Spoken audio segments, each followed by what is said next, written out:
August 7, 1971, Jets against the Lions. The quarterback, number 12, Joe Willie Namath. The handoff to Lee White. The search for running room not to be found. The fumble. The pickup by middle linebacker Mike Lucci. The attempted tackle by Namath. The Lucci score incidental. What of Namath? Perhaps another full season on the sidelines. Look at it again. The attempted tackle. The failure to achieve. And then watch Paul Newmark, the outside linebacker, on the Namath knee. And all over again, the shock of pain.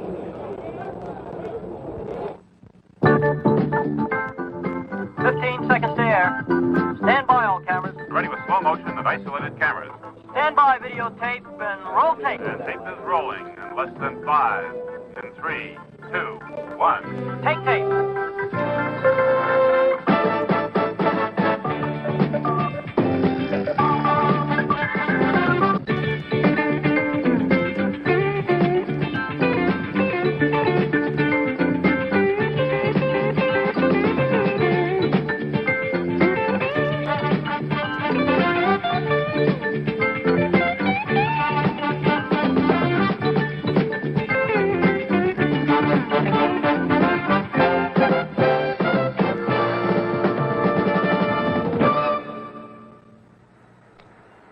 Live from Municipal Stadium in Kansas City, Missouri, it's the New York Jets versus the Kansas City Chiefs. NFL Monday Night Football is brought to you by Ford and your Ford dealer, who invites you to come in and test drive the 1971 Fords, the cars with better ideas. And by Firestone. The name that's known is Firestone, where the rubber meets the road. There is Joe Willie Namath, number 12. Sidelined possibly for the entire season, certainly for much of the season, but with his teammates tonight to spur them on for this game against the Kansas City Chiefs, old and bitter rivals. Good evening, everyone, and welcome to another season of NFL Monday Night Football. I'm Howard Cosell. My colleagues, Don Meredith and Frank Gifford, will be filling you in on some of the finer points and people to look for in tonight's game in just a moment. But perhaps, too, you should take note of these things on both teams. First, the emergence of number 75 on the Jets, Winston Hill, as a right tackle. He's been moved over from the left side. And second, Roger Finney. Number 61 becomes a defensive tackle on the left side tonight. And on the Kansas City side, view, if you will, Marvin Upshaw, number 81, as a replacement for the now retired great defensive end Jerry Mays. And view, too, if you will, the angular one at 6'8" to 6'10". Nobody's measured him really yet. Morris Stride, critical tight end position in Hank Stram's scheme of things. He succeeds the retired Fred Arbenz. Now to find out more about what to look for on the respective offenses, it's with great delight that I turn the microphone over to my colleague of a year ago, the lowercase John Wayne of American sport, Don Meredith. I've fought a lot of battles in my time, Howard, and I've won them all. And tonight's no exception. Tonight is a good football game. The New York Jets are not the New York Jets that Coach Webank would like to have fielded tonight. Howard has pointed out basically the main reason. Al Woodall, in his third year from Duke, is the quarterback who's to take Joe Namath's place. He's certainly not a Joe Namath, but who is. Number 13 on your screen is Don Maynard, who is the all-time pass receiver in yardage in professional football from Texas Western University. These two guys are the spearhead of their offense. They have a great defensive team, which Frank will touch on a little bit more a little later. On the Kansas City side, we have a good friend of mine, Lenny Dawson, number 16. They call him the governor. He's the guy that's in charge. And his right-hand man, number 89, Otis Taylor, who's probably, if he is not the best, I don't know anybody that is better as an outside receiver. He is big, strong, and fast, and can catch over the middle. He's also a great runner when he gets the ball. I'm looking forward to an exciting season. This tonight will be no exception from, I hope, what the games we'll have for you all year long. And now Frank Gifford, my idol for years, will tell you about the defense. In just a moment, he will. I've got to tell you, when Don said Webank, he was just repeating an old Weeb Eubank joke, because everywhere Weeb goes on the banquet circuit, they inevitably call him Eub Weebank. And now, with great, great pride, our newest colleague for this season, the former Giant football great, of course, glorious and fearless Frank Gibbons. Thank you, Howard. You two, please try and get along a little bit and help me tonight. What if Don knew he was telling a joke? Don spoke of the offense all right, but there's a lot of great defensive football players on both of these teams here this evening. The New York Jets led the American Football Conference last year in defense, and deservedly so. They needed it because last year Joe was also out. They have some fine cornerbacks, and let's take a look at their number 1 draft pick of 2 years ago, number 21, Steve Tannen, who is really starting to come into his own. Number 80 is Big John Elliott. He wasn't big 5 years ago when he came to the Jets. He weighed 220 pounds. He goes about 245 now, and as Howard recalls, I mentioned to him about 4 or 5 years ago, I said, this looks like a great football player. He goes 110% at all times. Kansas City Chiefs, well, they were number 2 in the American Football Conference in overall defense. They have some great defensive players. They have fine cornerbacks, and Jimmy Marcellus, number 40 at their left cornerback, is indeed a great one. He is an expert at the bump and run. The big man on his right is the middle linebacker. That's Willie Lanier, 6'1", 245 pounds of pure agility and football player. He covers the 4 and the 5 hole as good as any middle linebacker in the league. He also gets back well on the pass. 2 great defensive football teams, and Howard, there's not too good a blood between these 2 teams either. Hasn't been for a long time, Giff, and especially after that title game, or at least a chance to face an opposing division winner and go to the Super Bowl 2 years ago when the Chiefs beat the Jets 13-6. Of course, the Jets are without George Sauer Jr., retired. Steve Thompson abruptly retired. And above all, they are without, by consensus, vote of all of the coaches in the NFL, the most wanted quarterback in the league, Joe Willie Namath, with whom I spoke earlier. Time for a current hospital report, Joe. Well, Howard, so far everything's going fine. My knee hasn't bothered me in a couple of weeks. I've had some pain in my foot. I had the stitches removed a few days ago from my knee, and the doctors are optimistic about it, and so am I. So that you're beginning to really believe that you will be able to come back, as Dr. Nicholas projected, by mid-November. Well, right, and those people that know Dr. Nicholas know what kind of a man he is as far as injuries are concerned. He's a very pessimistic kind of fella. And if he feels that I can be back by the middle of November, I think I can get back a little sooner. But still, Joe, at the very least until mid-November, this club will be playing without you at quarterback, without the great wide receiver George Sauer Jr., and without a quality defensive lineman, Steve Thompson, who abruptly retired. How good in the face of those losses can the Jets be?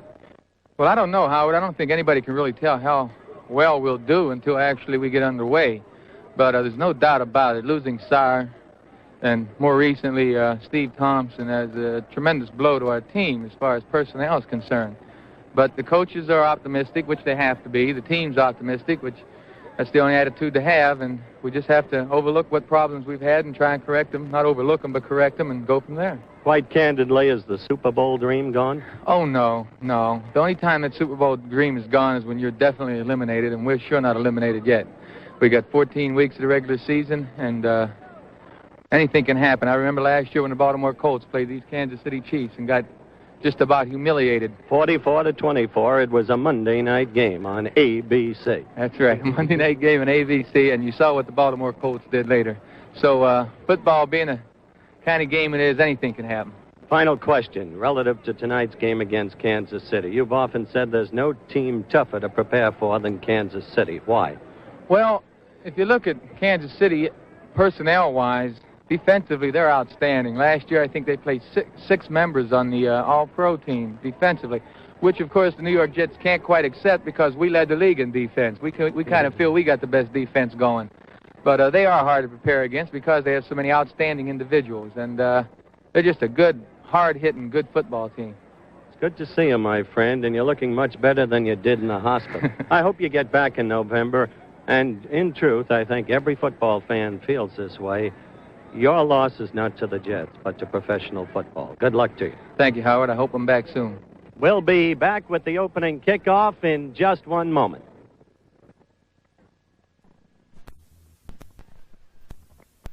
Down. They're going down.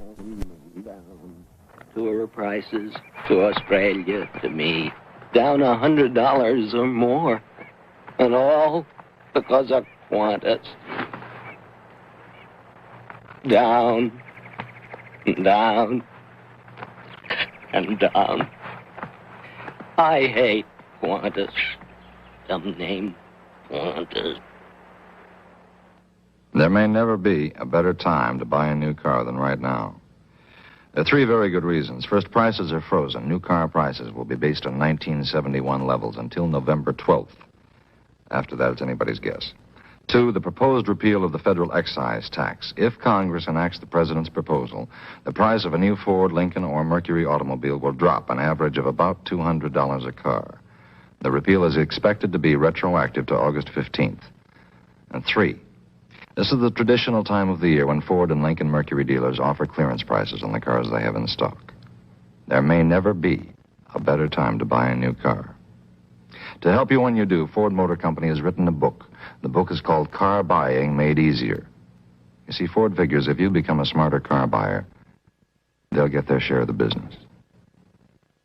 For your free copy of the book, write Ford Motor Company Listens, The American Road, Dearborn, Michigan. They listen better, and they'd like to hear from you.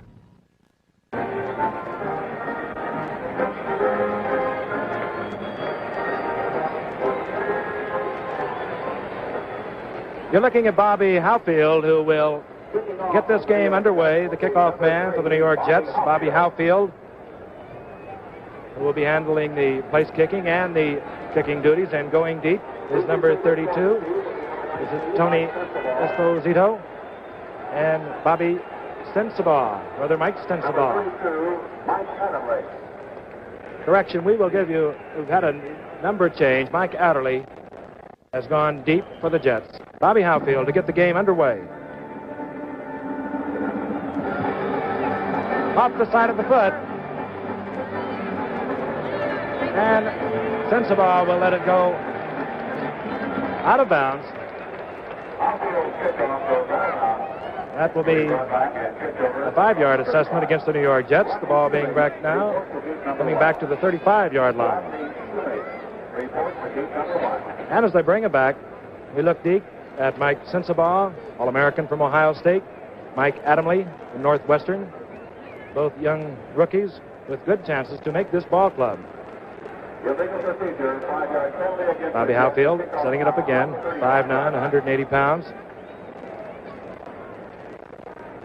Came to the Jets from Denver in an off-season trade that saw Jim Turner, the Jets kicker for many years, travel to Denver.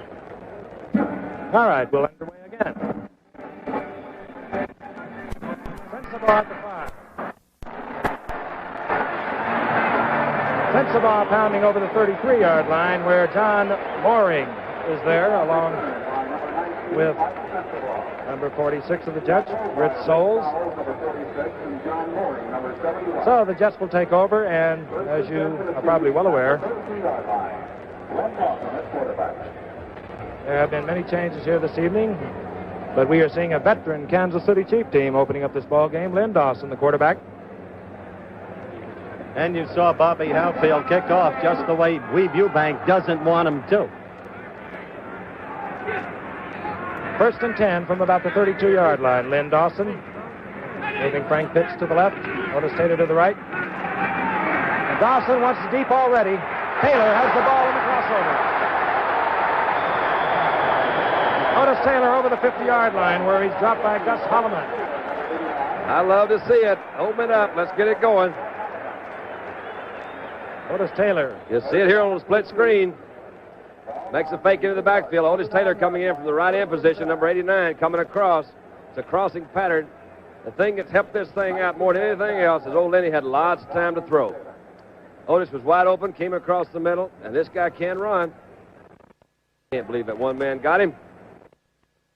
First and 10 now on the Jets' 49-yard line. Lynn Dawson, at quarterback. Ed Podolak, one setback, along with Robert Holmes, number 45. Pitch to the left, Taylor to the right. This is Podolak over the middle for about 3 yards. 3 yards. He is met there. Ralph Baker. Running down that defensive lineup for the Jets. Number 81 is Jerry Philbin, a defensive left end. Roger Finney, moving over from the offense. Number 61 is the starting left tackle. The right left tackle, John Elliott, number 80. Mark Lomas, the right defensive end, number 84. At right linebacker, number 60, Larry Grantham. In the middle, Al Atkinson, number 62. Ralph Baker is the left linebacker, number 51. Second down now and 7 for the Kansas City Chiefs. The ball game just underway. From the 41. Kodalak. Finding a big hole behind the left guard, Ed Buddy. The left tackle, Jim Tyre.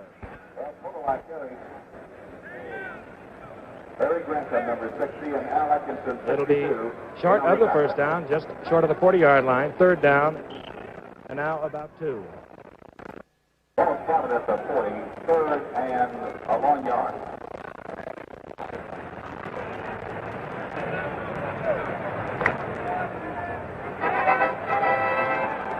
Out to the right goes Otis Taylor, covered there by Steve Tannen, number 21. Frank Pitts. Again, the play fake. Robert Holmes in the flat. Robert the Tank Holmes inside the Jets' 25-yard line. There's nothing makes a play-action pass go any better than good running. And there's nothing that makes Bobby Holmes look better than the 30 pounds he's lost since last year. Remember, he opened the season out of weight last year, Don. He was at 245, and he's a small fella. This year he's at 215 and is playing like he did the Super Bowl year. You know, Howard, we were talking to Coach Stram yesterday, and every man on his team is playing at a little bit lower weight than they did last year. All of his big guys on defense are all a little bit lower, too. He's got them in there lean and mean. Lean and mean. They're the most monstrously sized team in football. They're still huge. First and 10 now from about the 21-yard line. Up to the left is Frank Pitts. Tight on the right side, Otis Taylor. The setbacks, Kodalak and Holmes. Again, the play fake. Dawson looking again for Taylor. He has him. Oh, yeah. Oh, my goodness, my goodness. Otis Taylor and Len Dawson opens up with electricity. That's got to be the same thing he called a while ago. Same kind of pattern. You'll see it again on split screen, and then he fakes that run. Don't know really whether Otis was his number 1 man or not. He looks at him. He kept coming across the middle. The Jets seem to be mixed up in their secondary because they're not covering him man for man. Well, Steve Tannen was supposed to, but didn't, Don. And the important thing, as you pointed out, Dawson had all day to throw. John Stenerud right through the middle. And the Chiefs get off early. And with timeout, the score, the Kansas City Chiefs 7, the New York Jets nothing.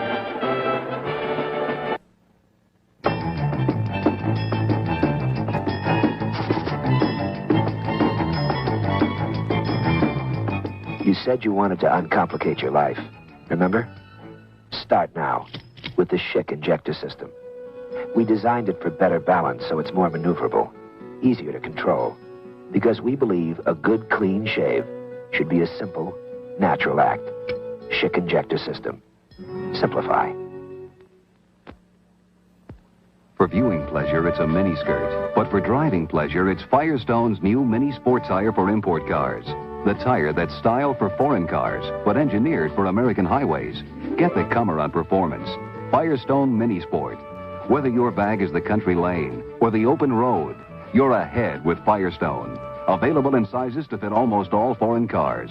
Buy the Mini Sport on easy terms and at mini prices now at most Firestone dealers and stores.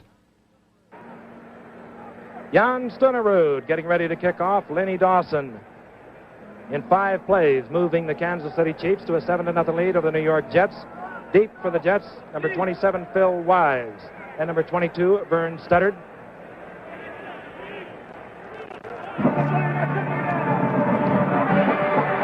Deep in the end zone. They won't run this one back. And Howard, I think that's what you were referring to a moment ago. Exactly, Giff.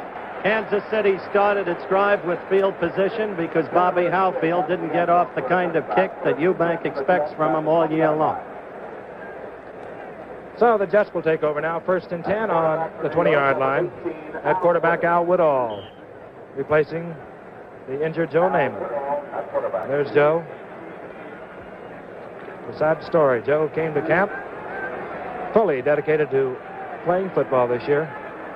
as he watches his teammates now operating from the 20-yard line. They're down 7-0 in the early going. Emerson Boozer, Matt Snell the setbacks. Maynard to the right, Castor to the left. This is Snell.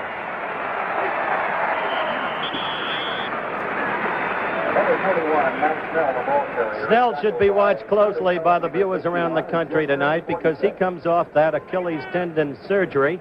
And while he's shown flashes, it's the general conviction of both himself and his teammates that he has yet to let it all out, that there is still within him, deep somewhere, a kind of fear. It takes time to get over it. So let's watch Snell. On second down from the 22.5-yard line. Again, Castor to the left where he is covered by Emmett Thomas. To the right, Don Maynard, covered closely. Jimmy Marcellus. Woodall going to Castor, bobbles the ball. He's hit hard by Thomas. No excuse for that one, Don. He was looking for the tackler while he was handling the ball. Well, he sure dropped it, all right. They wouldn't have picked up too much if he had even caught it. It would look like to me the route was maybe cut off a little bit short. Would have gained more than 2 or 3 yards on that thing. And we're back in the passing situation now. 3rd down and 8. We told you the cornerbacks for the Chiefs. We'll tell you that Jim Kearney is the tight safety. The free safety, the great Johnny Robinson. Triple flanker right goes Al Woodall on 3rd and 7 from the 22.5.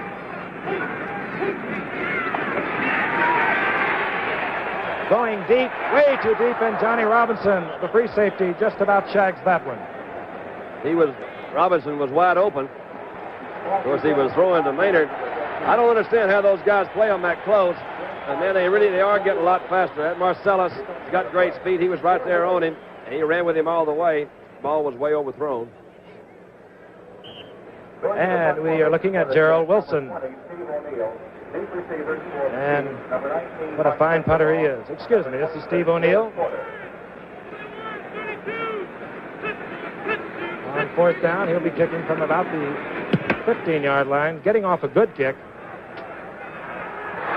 And it's bobbled. Lewis Porter bobbles the ball at about the 42, picks it up, and is drilled back to about the 34-yard line. Number 26, Lewis Porter. Did you ever return punts, Frank? Number 82. Did you ever return punts? Well, I did, but they found out about me, Don. I tell you, didn't like it back there. That's guys, when they made him a defensive back. I wondered what, did you know Gifford was all pro in offense and defense the same year, which is true. I have a lot of admiration. But those guys standing back there catching those kicks like that, I just don't see how they do it. Feel like calling for a fair catch right here. 1st and 10 now from the 34.5-yard line. The Kansas City Chiefs. Lynn Dawson again. Their stacked offense to the right. It may look funny, but it's effective. Robert Holmes, Ed Podolak, the setbacks. Now in motion is Frank Pitts. Robert Holmes banging for about 3 to 4 yards over the right side of the Jets. Banging right at Roger Finney, and you can expect a lot of that tonight since Finney is essaying his first task as a defensive tackle. 2nd down now and about 6 yards. Early Thomas, the right cornerback for the Jets, as we look into the huddle, the Kansas City Chiefs, 45. Steve Tannen on the left side, number 21. Starting at the free safety this evening, Chris Ferrasopoulos for the Jets, number 19. Gus Holloman's the tight safety, number 48. 2nd down now and 6. Again, the motion designed to shuffle that Jet defense, as you see, all on the line of scrimmage. Dawson rolling out. Pitts with a beautiful move against Gus Holloman. That was also a fantastic throw by Lenny. John Elliott hit it pretty good. Now, this is the thing that Hank Stram believes in, and I happen to go along with it, too. Man, let's get that quarterback moving out there. He don't have to go back. You'll see Pitts come out to his motion position. Somebody's got to cover him. Motion is a very effective and a good comeback move. Lenny made a great move going to his left and throwing to his right. That's one of the hardest things for a quarterback, right-handed quarterback to do. And just as Hank Stram had designed the play, he wanted to get them out of that almost a 9-man line. You saw Holloman chasing Pitts as he came up. 1st down now for the Kansas City Chiefs on the Jets' 47-yard line. Taylor to the right, headed by Tannen. Holmes driving up the middle. Here's he driving. Over the 45 to about the 42, Robert Holmes. Again, right over Finney's spot. And the point you were making a moment ago on the Frank Pitts pass from Dawson is exactly what Hank was telling us off the blackboard last night. You remember, Frank? The way the Jets sometimes line up defensively in order to deceive the opposition. It can almost look like a 7-line man. Reduce the number of people against you is the Stram theory, and you begin to reduce them by movement, by putting Pitts in motion in that latter case.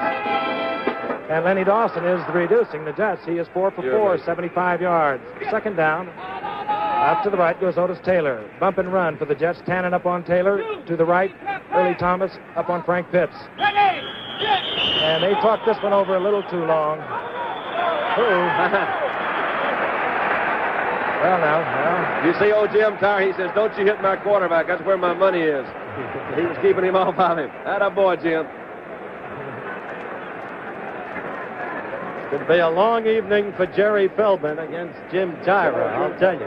You're talking about Roger Finney. He's got a pretty good man blocking on him, too. The old Aggie, Texas Aggie, Mo Mormon, and he is some kind of strong. Not too bad. Number 76. There's the man right there, Hank Stram. second down now, and 11 this time from the 49. Same offensive set, same coverage. Tannen on Taylor to the right. Thomas over to the right side, and Al Atkinson drops Robert Holmes off the right side. 62, the tackler. So we'll be now in a third and about a 7 situation. The defensive huddle of the Jets. 3rd and 6. Number 45, Early Thomas. Passing down, Don. Yeah, he's going to throw, but I don't think he's missed one yet. 4 for 4 is Lenny Dawson now on 3rd and 7 from the 45. Elliott almost gets there and is picked off. Barry Grantham dropping deep from his right linebacking spot. Picks off the football, and again, heavy pressure from John Elliott. He really did have a lot of pressure. He still hadn't missed one. He's an amazing fella, that Larry Grantham. They keep writing him off every year. He never had the size, they said, to be the corner linebacker. He only goes in at 210 pounds, and he's not very tall. But he is very quick still, despite his veteran years, and very wise, and he proved it then.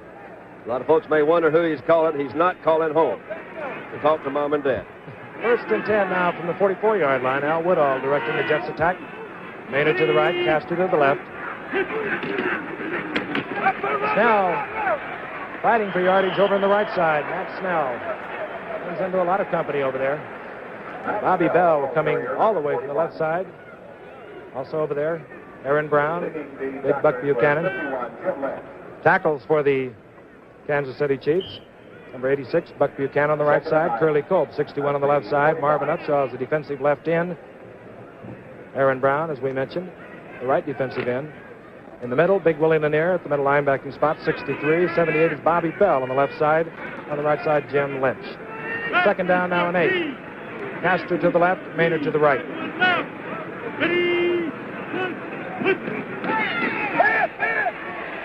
Looking for Maynard. He has him.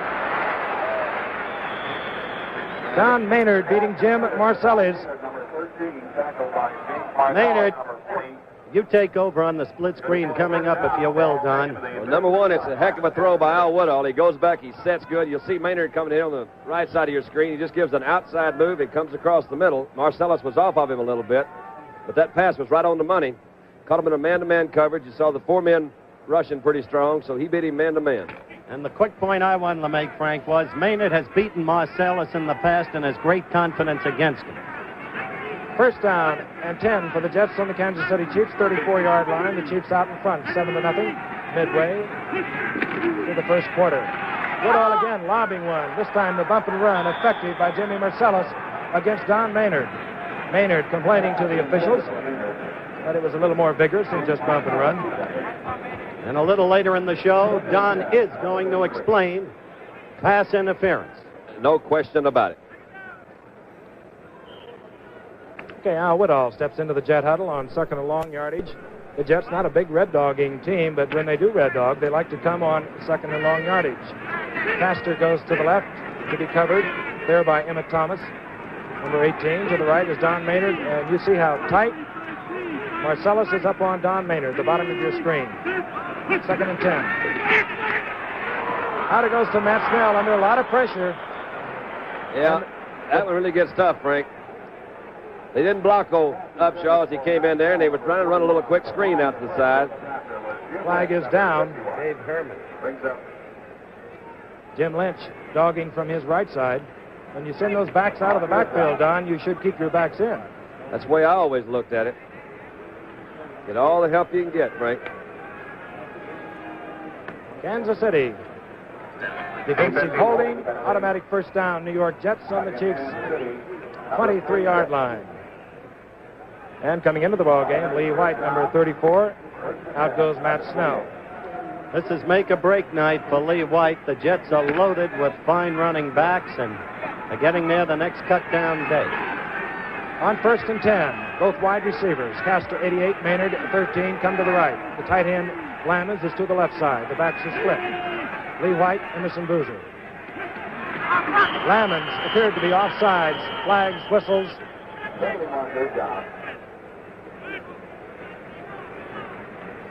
Accusing finger pointed at Pete Lamons. Will give us time to tell you that our officials this evening are referee Fred Silva. The umpire is Tony Sacco. The head linesman, Ray Sonnenberg. The line judge, Bruce Alford. The back judge is Hugh Gamber. The field judge, Pat Millett. First now and 15 for Al Woodall. Matt Snell back into the ball game. Again, both wide receivers come to the right. Emmett Thomas comes all the way over from his defensive right cornerback to go head up with Rich Castor. Marcelli's right on the top of Don Maynard. First and 15. Whoa. Goodness. Big Aaron Brown.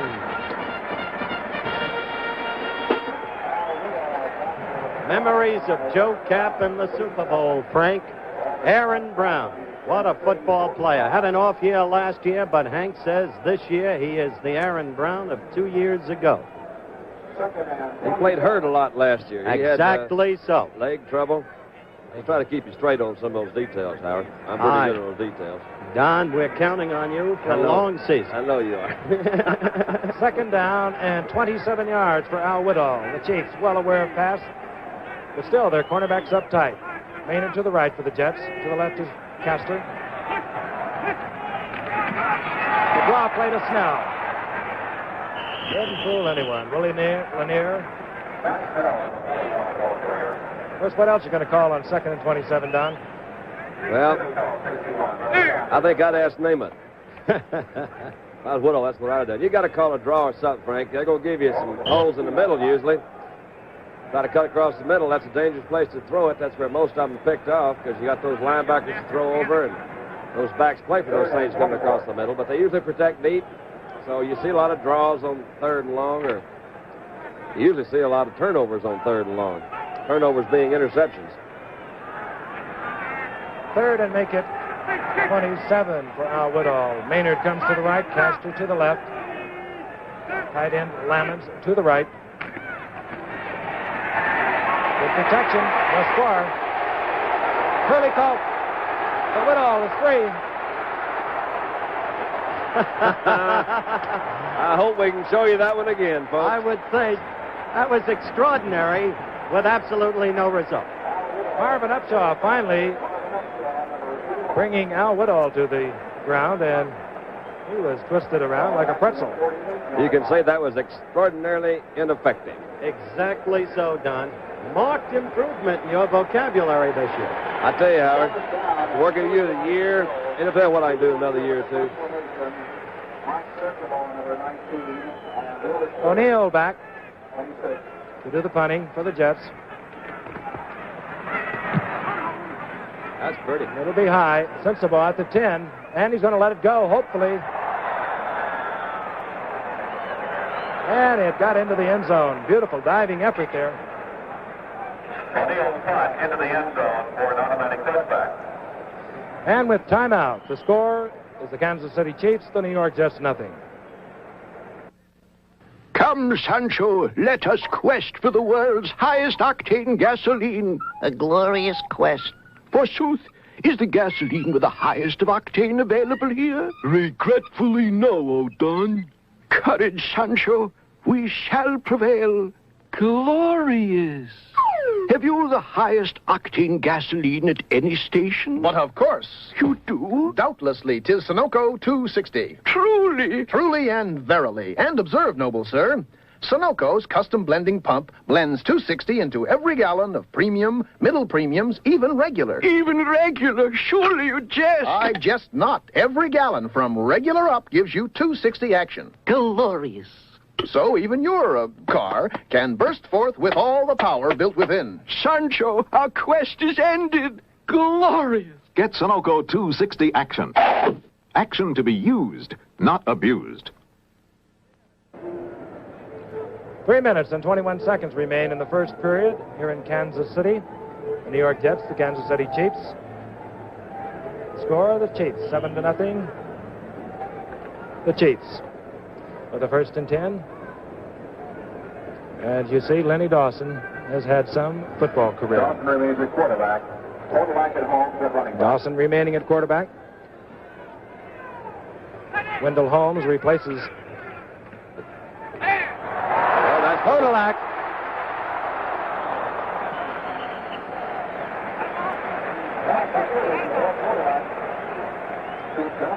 Podolak's been compared to a lot of different kind of players. We were talking to him yesterday. He says, I was quarterback there for a long time. He said, but nobody ever really told me how to throw. He said, now I'm a running back. Nobody really ever told me how to run. I think he does both of them pretty well. Good enough for a first down, that completion. Kansas City with 109 yards. New York, thus far, 9 yards.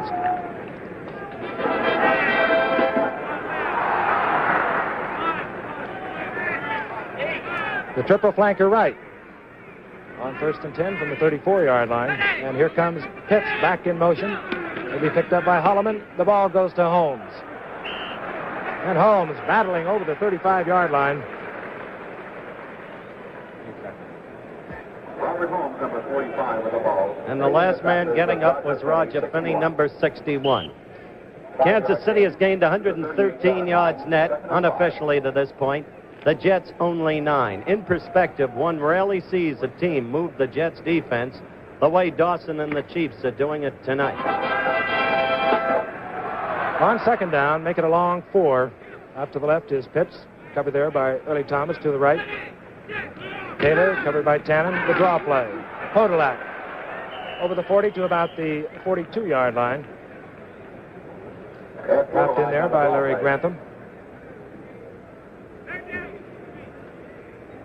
Larry Grantham, 60, and Al Atkinson, 62, leading the tackles. Roger Finney is getting a lot of action this evening. You'll see 61, who is Roger Finney. Mormon is 76, and he's coming back in there. This was a draw, a delayed kind of thing. I'm sure Finney was trying to follow the flow in the backfield. That's a very good draw. The fullback, who was Holmes, went to that side. They dropped the ball to Podolak as he came by. On 3rd and 1. Once before, Dawson went with the play fake and went for the touchdown attempt. This time, the ball goes to Podolak. Oh, they hit him. And he is not going to pick up that first down, I don't believe. See, number 51, Baker looking to the right. Roger Finney coming over to help out on that tackle. Hank Stram. Fine coach this man is. Many innovations to this game. FL number 7 and Chris Parsopoulos, number 19, deep receivers for the Jets. All right, back to do the punting. This is Darrell Wilson. And deep for the Jets, Chris Parsopoulos and Eddie Bell, number 7. 19, Parsopoulos. Bell on the left side, number 7. Parsopoulos will have running room for a moment.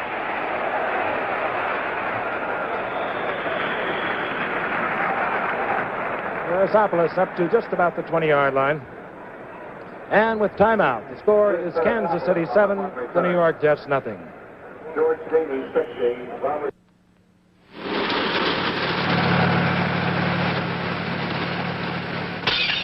There's no telling what you'll run into on the highways these days.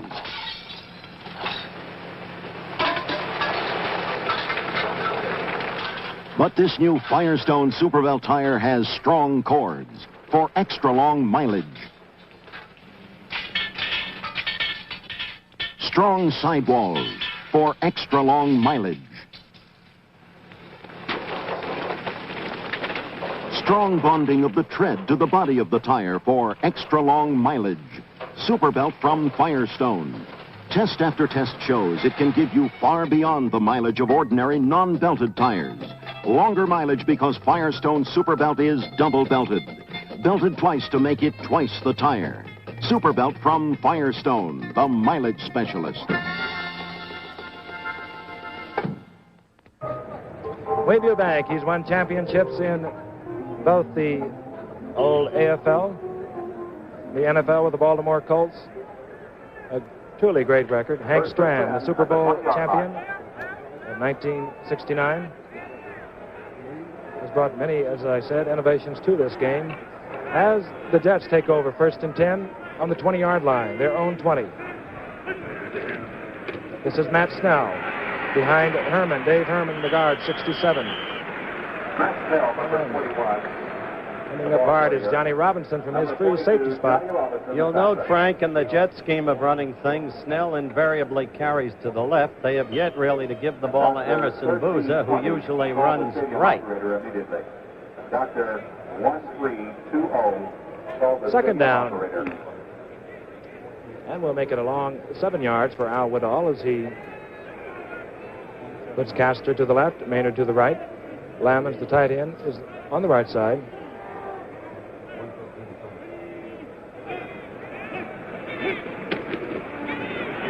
Looking for Castor.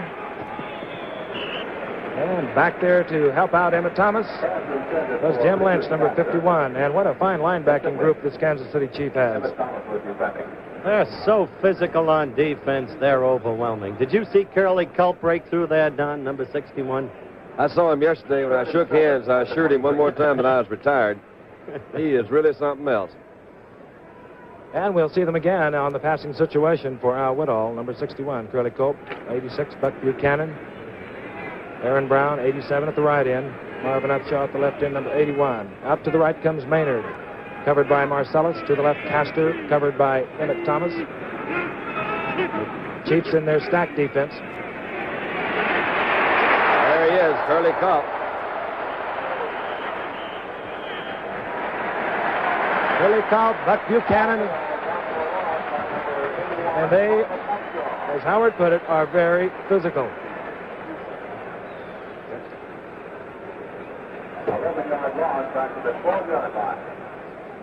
And that'll bring up 4th down, and it'll also bring on Steve O'Neill. As we watch Matt Snell come to the sidelines. Deep receivers for Kansas City. Steve O'Neill going into front formation as the first quarter comes to an end. And that's the end of the first quarter. NFL Monday Night Football. The New York Jets versus the Kansas City Chiefs continues from Municipal Stadium in Kansas City with the score, the Chiefs 7, the Jets 0. We're back, driving home the same point about anti-leak Zerex antifreeze. It stops most common radiator leaks, just like that. Follow directions. Flush a dirty cooling system first. Zerex guarantees you complete satisfaction for a full year or write DuPont for your money back. Anti-leak Zerex, guaranteed not to run out on you.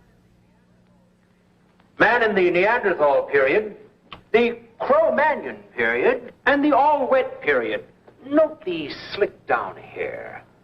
Today, of course, the look is dry and natural. So Command was created to hold without looking wet or oily. Blue label for normal hair, silver for stubborn, and red with natural grooming conditioners. Oh, Command Tahitian Lime Antiperspirant to help keep modern man dry, period.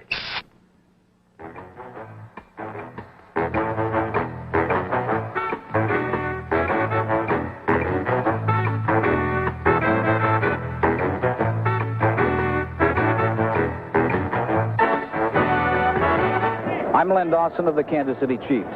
When it's time to turn on, I do it my way. Can you do it without drugs?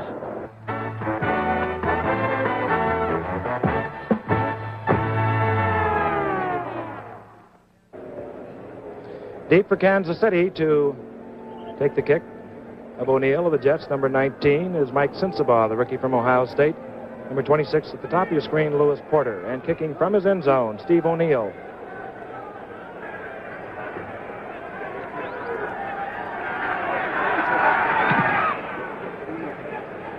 End over end, and Porter will try it.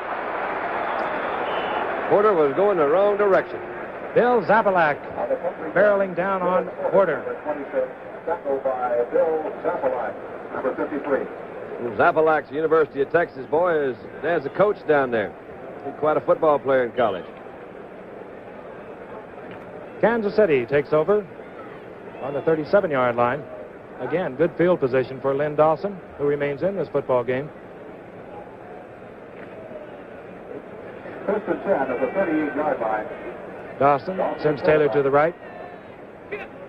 Out to the left is Frank Pitts, who calls Holmes back into the set position. Again, the play fake. Dawson trapped in there by Mark Lomas. This for a loss of about 3 yards. The owner of a 1970 You take a look here. This was that punt before. You watch Bill Zapalak, number 53. He's coming down there playing off one defender. Actually played off two. That's just great pursuit. 1172. Pursuit, eh? Pursuit. that means keeping your eye on him and following him up. Second down now and 13 for the Kansas City Chiefs here in the second period. They lead the New York Jets 7-0. However, they have dominated the game. Dawson. Wide receivers to the right. Over the middle to Taylor. Flag is down, but Taylor has the football. You see old Holmes coming in and give him a block.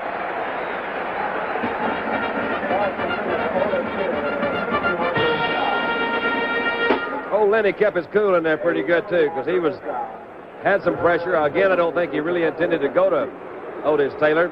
Looks like they're bringing that one back.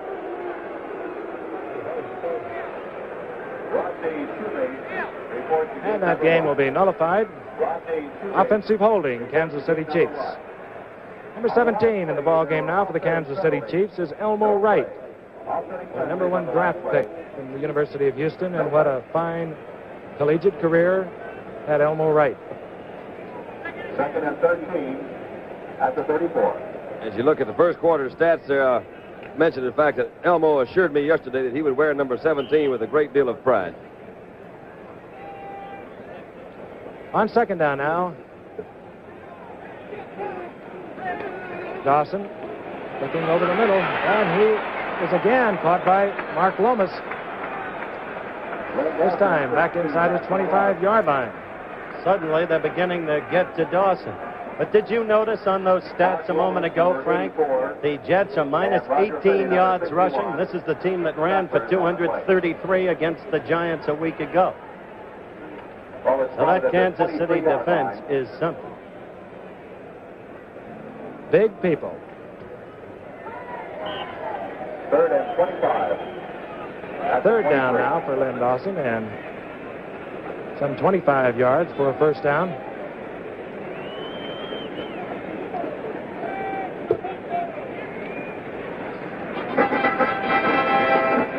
Scott Palmer is in a defensive right tackle now for the Jets. He's number 72.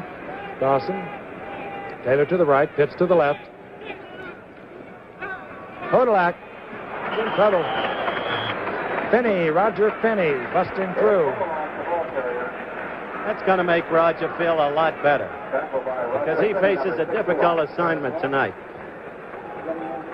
I think it's a real credit to Finney to have the ability to be even considered for an offensive or defensive position. You'll see that he's certainly no stranger over here when it comes to tackling somebody. He knows what to do. Played off a block real well. He is a fine athlete. Played defense in college, Don. I did too, Howard. I was an outside linebacker. A lot of people felt you played defense at quarterback. There you go. Gerald Wilson to punt for the Chiefs inside his own 5-yard line. He'll be punting to number 19, Ferrasopoulos, and Eddie Bell, number 7. This one to be handled by Ferrasopoulos, rookie from Brigham Young. Parasopoulos just tripped up by number 64. That's Robert Hughes. And with timeout, the score, the Kansas City Chiefs 7, the New York Jets nothing. Wherever you find race drivers, you'll find the racer's edge. Because they know nothing protects vital engine parts better than STP oil treatment. And millions of motorists just like you use STP. Because STP keeps their family cars running smoother, cooler, quieter, longer. STP is the racer's edge. Here's a child whose father loves shaving so much, he won't let him in the bathroom. Look at him. What causes this?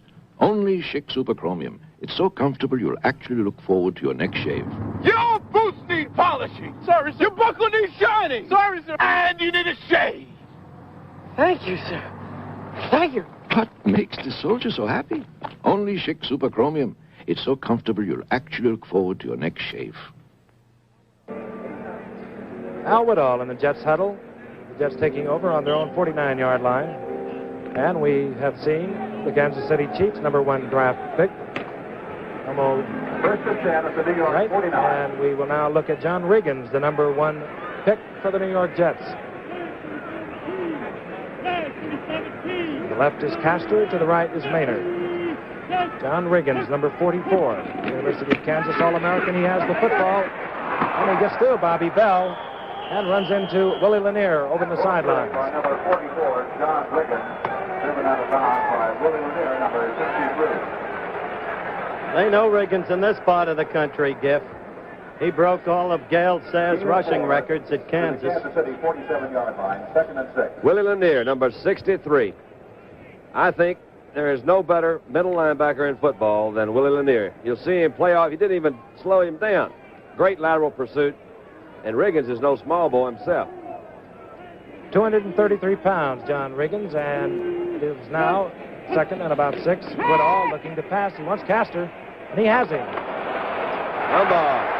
And he drops the football as Emmett Thomas makes the tackle. Is picked up by Robinson. Johnny Robinson, who has already intercepted 3 passes in the preseason and picked up 2 fumbles. A great football player this man is. Johnny Robinson led the league in interceptions last year, led all of football. Here he is, number 42. And every time I watch Kansas City play, Robinson reminds me of Larry Wilson of the Cardinals. He is always, it seems to be, in the right place at the right time. For an interception, pick up a fumble, you saw him make a great tackle a while ago at the line of scrimmage. Certainly a very smart football player, and he loves the game. Credit Emmett Thomas on that tackle with an assist. 1st and 10 now for the Chiefs from their 35-yard line. Into the backfield, Warren McVeigh, along with Robert Holmes. Motion, Elmo right. Dawson's going to try right, deep. Parasopoulos is back there for the Jets, and he comes up with the football. Heck of an interception. Elmo Wright can go, can he? Chris Parasopoulos, the rookie from Brigham Young, the number 3 draft pick of the Jets. Let me try to say it here on instant replay. You'll see Elmo Wright, number 17, and he's just taken off on a fly route. You see Parasopoulos coming over, number 19, jumped high in the air and made a great catch. NFL Monday Night Football, the New York Jets versus the Kansas City Chiefs, continues from Municipal Stadium in Kansas City with the score. The Chiefs 7, the Jets nothing. To demonstrate a point, see if you can answer this quiz about cars. True or false? Disc brakes wear twice as long as drum brakes. A stabilizer bar gives better radio reception. An axle ratio of 3 to 1 gives better gas mileage than a ratio of 2 to 1.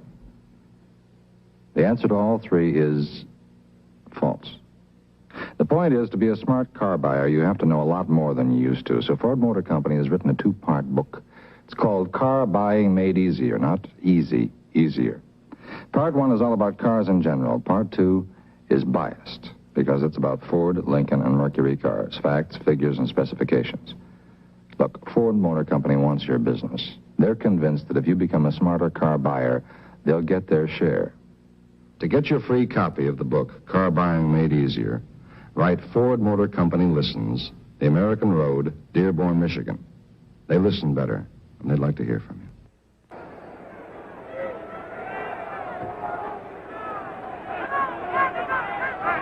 The Jets first and 10 from their own 15-yard lines. Chris Perisopoulos has just picked off a Len Dawson pass. Ball going to Riggins, trying the right side of the Chiefs line. Curly Culp, Marvin Upshaw there, along with Willie Lanier.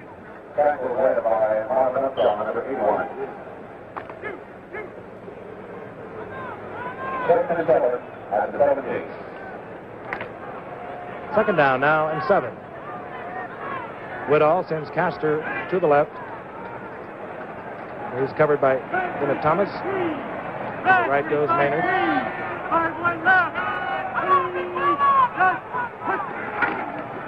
This is Boozer, his first carry of the evening. He won't come down. Big Buck Buchanan has him. Oh, they got him a referee. Oh, me. You got to stay alert out there. Chris Perisopoulos, Jets number 3 pick, as we told you, picked off that Len Dawson pass. He holds the NCAA collegiate record for combined kickoff and punt returns at 2,454 yards. A lot of promise. Third now, and we'll call it 2 yards for Woodall. Castor moving in tight on short yardage.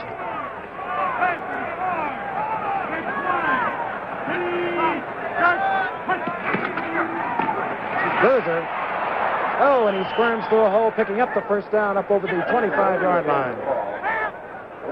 Willie Lanier over to make the tackle, number 63 for the Chiefs. Tackling Emerson Boozer is like tackling a bouncing ball. There you see his statistics for 1970. The Jets' leading rusher last year. Also a fine receiver, about 28 passes last year. All-around football player. On first down now from the 27-yard line. Castor left, Maynard right.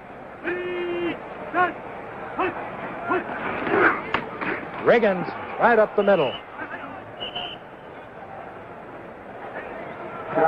John Riggins following the blocks of Dave Herman, the right guard of the Jets, and John Schmidt, their big center, number 52. And there's a big man in this football game now for the Kansas City Chiefs. I say big. Number 99, Wilbur Young.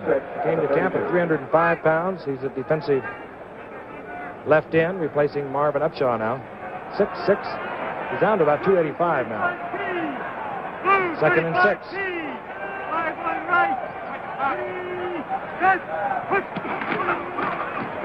Boozer.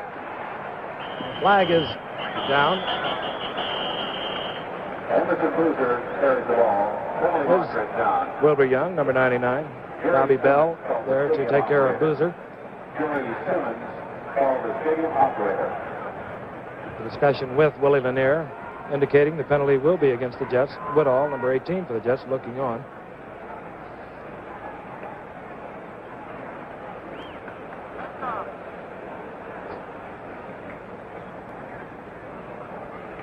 There you see it. Illegal motion.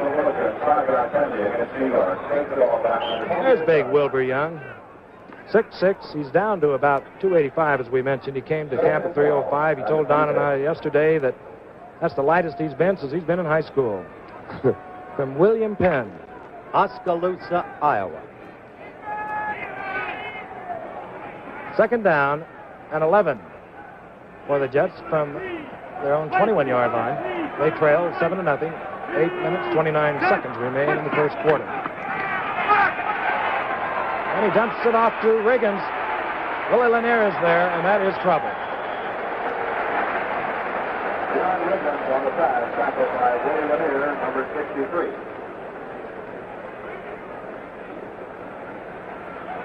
Pickup of about 3 yards for Riggins.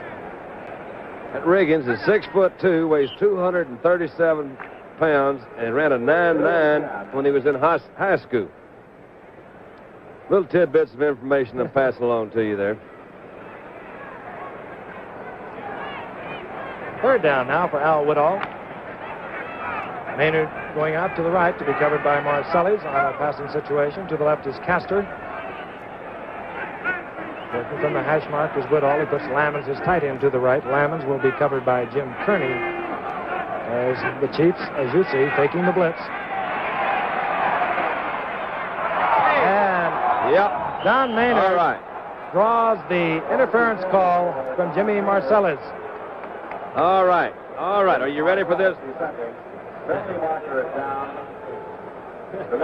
All right, I can hardly wait.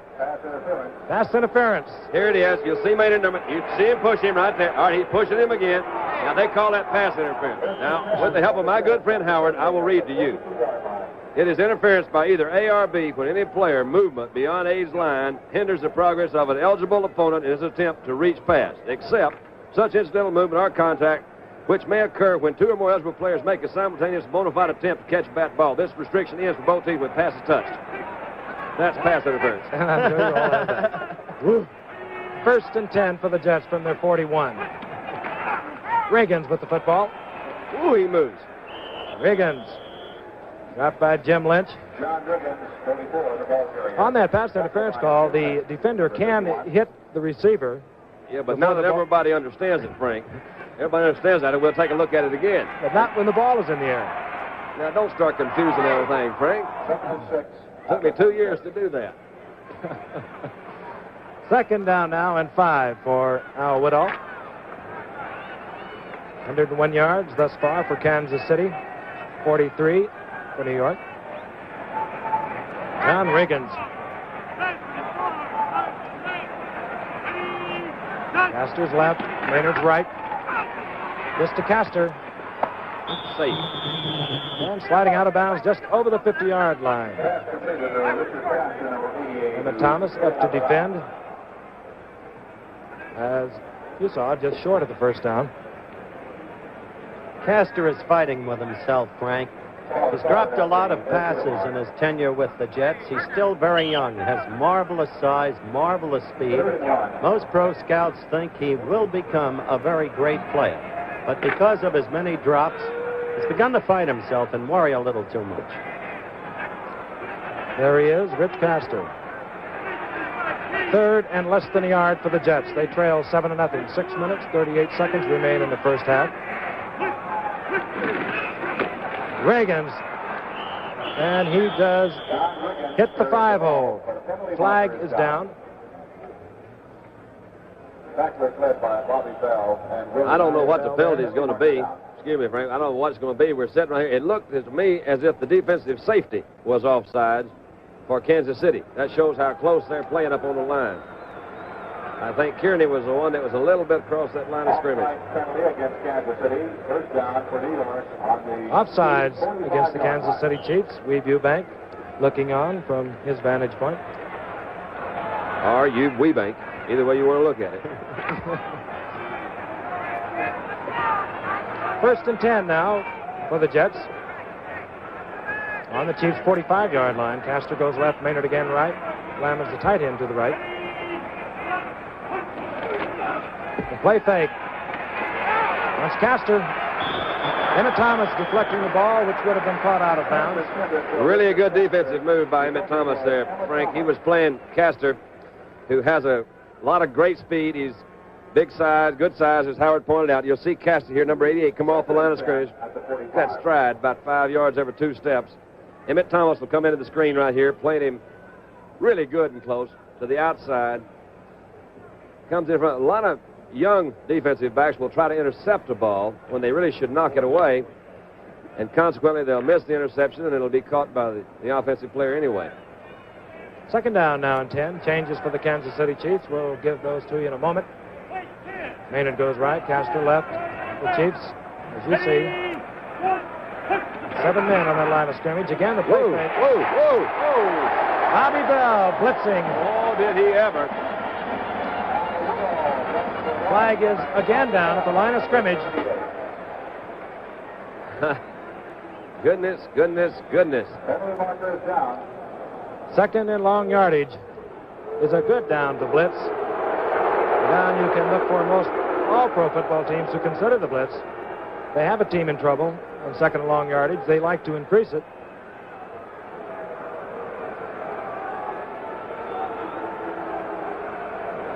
Face mask. That will be another first down for the Jets. Hank Stram doesn't like that. Very colorful coach. He loves this game. Number 82. 5 penalties against the Chiefs now for 33 yards. First and 10 now for the Jets from the 40-yard line of the Chiefs.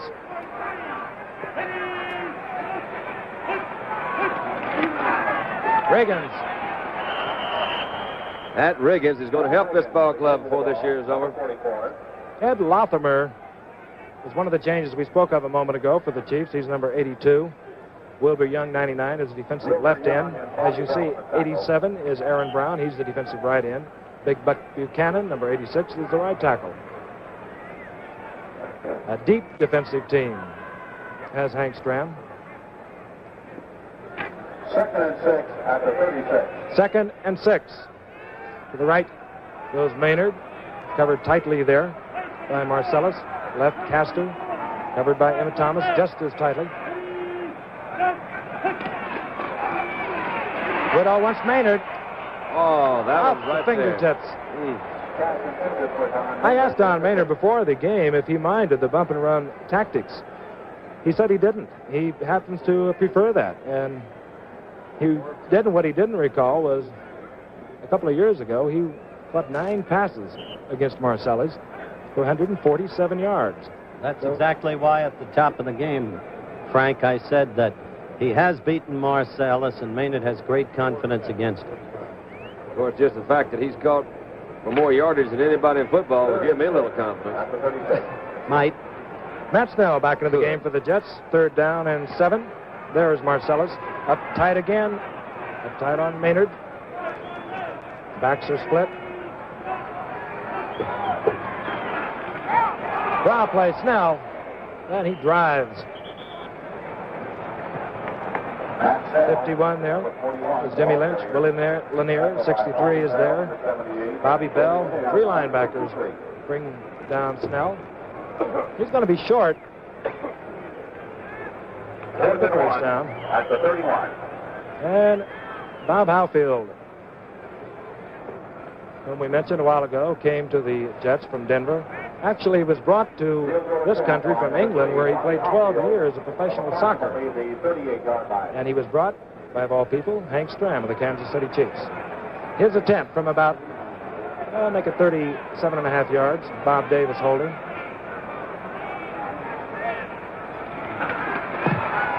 It's up and long enough, and it's good enough.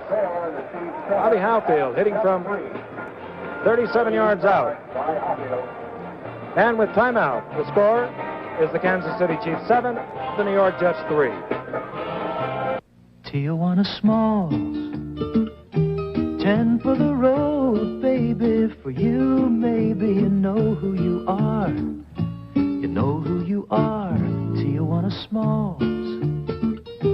Mellowed like wine, baby, for you, maybe you know who you are. You know who you are. Tijuana Smalls. You don't have to inhale them to like them. 10 small cigars, 10 for the road. Getting onto the freeway at rush hour is a challenge if your car has this problem. Step on the gas and it stumbles, falters. That's called hesitation. In real cars, it may be caused by poor fuel distribution. If it is, you may get help from Esso. 3 new efficiency gasolines with HTA. Try a couple of tankfuls. For a lot of cars, that's all you may need to overcome hesitation and help you meet the freeway challenge. Bobby Howfield gets ready to kick off. Number 3, who has just kicked a 38-yard field goal for the Jets. Deep is number 19, Mike Sensabaugh, the rookie from Ohio State. Number 32, Adamley. Oh, he hits this one.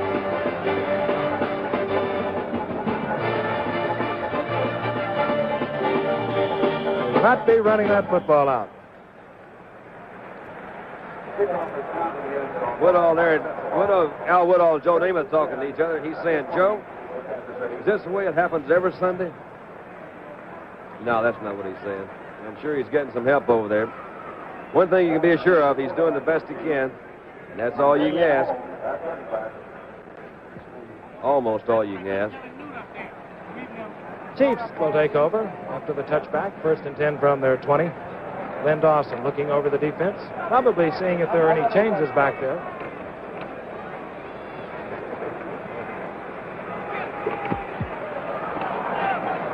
Robert Holmes, Warren McVeigh, the setbacks. Holman has come in as one receiver, number 21, and this pass going out to McVeigh.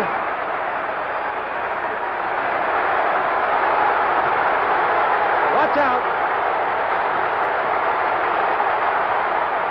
Early Thomas slowed him up just enough. McVeigh shaken up. McVeigh's still down, I believe, isn't he, Frank? Let's take a look at it again. The Chiefs either caught the Jets in a blitz or a linebacker blew an assignment. Here they come. They are in a blitz, Frank. Then he threw that one quick. Look at McVeigh. Got to be one of the most exciting runners in football. Great move. You'll see number 17, Elmo Wright, coming in the screen here, and he's trying to play off. And wait a minute. Wow, he got hit pretty hard right there. Looks like right in the head. Like Holloman, he's still down. Certainly hope he's not hurt bad. Fine football player. I hope he's not hurt badly, too, because this was going to be his year as he saw it and as Hank Stram said it. Last year, Warren didn't prosper the way they thought he would. But this year, he was in better shape, and he seemed to have the kind of attitude that Joe Namath seemed to have had when he came into training. Let's take a look at it again, this time from our end zone camera. You can see the Al Atkinson, number 62, Baker, the linebacker splits in there. You saw Lenny get it off in good shape. Now, that's just changing directions right there in the middle of the stream. This man's got some fine moves. Warren McVeigh, number 6. What really sprung him was the initial move on Steve Tannen, number 21. It's also a good move there by Early Thomas to prevent a touchdown because Elmo Wright was at least in front of him. Thomas came across Elmo, slowed Warren down enough, and wow, look at him. He knocked him right on out of bounds. There he is, still on the ground, Warren McVeigh, and I think there was that shot of Holloman's who probably knocked the wind out of McVeigh. We hope it's nothing more serious. What a fine little football player. He's 5'9", 180 pounds, and that is not much football player to be playing in this league. Hank Stram on the sidelines, visibly upset. Warren McVeigh set a lot of records down at the University of Houston, and that's the alma mater of Elmo Wright, who was blocking for him there. They were not teammates, however, at the University of Houston.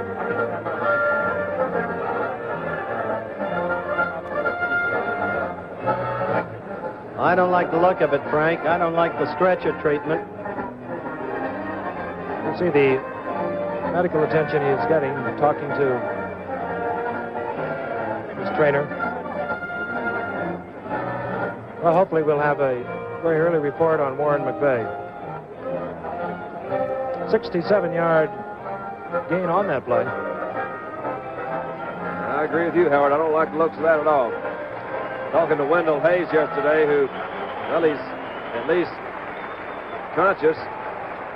But grimacing in apparent pain, and, well, as Frank said, the best we can do is hope for an early report and hope that it's sanguine. And it's what? Optimistic.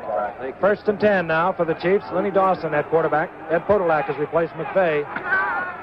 Dawson, play fake. And he is in trouble quickly.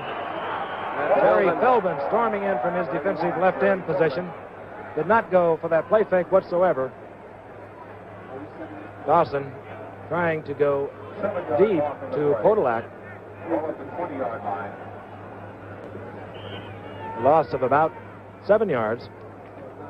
For your information, Warren McVeigh has suffered a rib injury and is being taken to the hospital. We will pass along the information we just heard on the public address system that Warren McVeigh has suffered a rib injury. 2nd and 17. 2nd and 17, out to the left is Wright. To the right, is Holman. The draw play to Holmes. Takes one tackle. Larry Grantham is there. Roger Finney back in the ball game, also over there to assist. Third down now, and you'll see a big pass rush. As we told you, we will try and give you an official report from our people on the sidelines that he remains on the field. Obviously, in pain. As on the field, Lenny Dawson with the 3rd and 17, looking deep, and all alone. Big Morris Stroud. He completely fooled and beat the tight or strong safety, number 48, Gus Holloman. And he's a happy youngster, and he is big. 6'10", 255 pounds, out of Clark College. He has only caught 2 passes coming into this game in preseason. Only caught 4 all of last year. Of course, playing behind Arbanis, as Howard mentioned earlier. But he picks up a big first down for the Chiefs. 2 minutes and 54 seconds remain in the first half.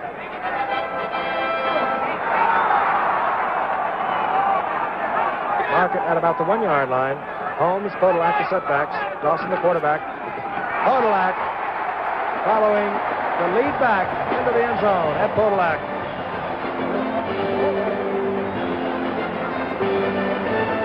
There he is, leading ground gainer last year.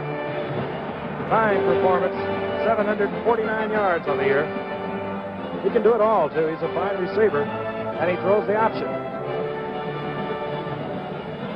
Like you did. Jan Stenerud to try for the 14th point. Lenny Dawson, the holder. Drilling it through the middle.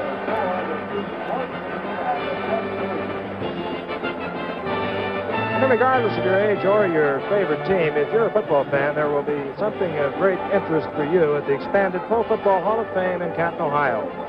One of the outstanding examples of the effort of the Hall to be a part of the changing pro football scene is the Professional Football Today display, a glistening new area that features the helmet, pictures, and up-to-the-minute information on every pro football team. The Hall of Fame, which was visited recently by President Nixon, is open daily throughout the year. So with 2 minutes and 50 seconds remaining, the Chiefs move out in front of the Jets, 14-3. Setting it up on Stenerud, and on the receiving end, Vern Studdard. Number 22, Phil Wise. Number 27 for the Jets. Last time, Stenerud almost kicked it out of the state. This is low and hard. This one will be run back. Nope, through the arms.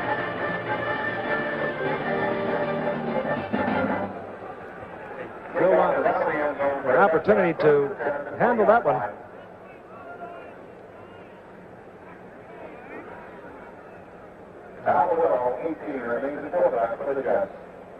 Touchback will give the Jets 1st and 10 on their own 20. Dave Foley is coming at offensive tackle for the Jets. He will be working against the Kansas City Chiefs' Aaron Brown, and that will be quite a matchup. This is Al Woodall, who's gone all the way in the first half.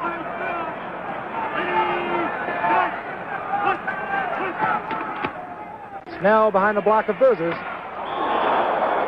Caesar Elzar, along with Willie Lanier. Rob Snell.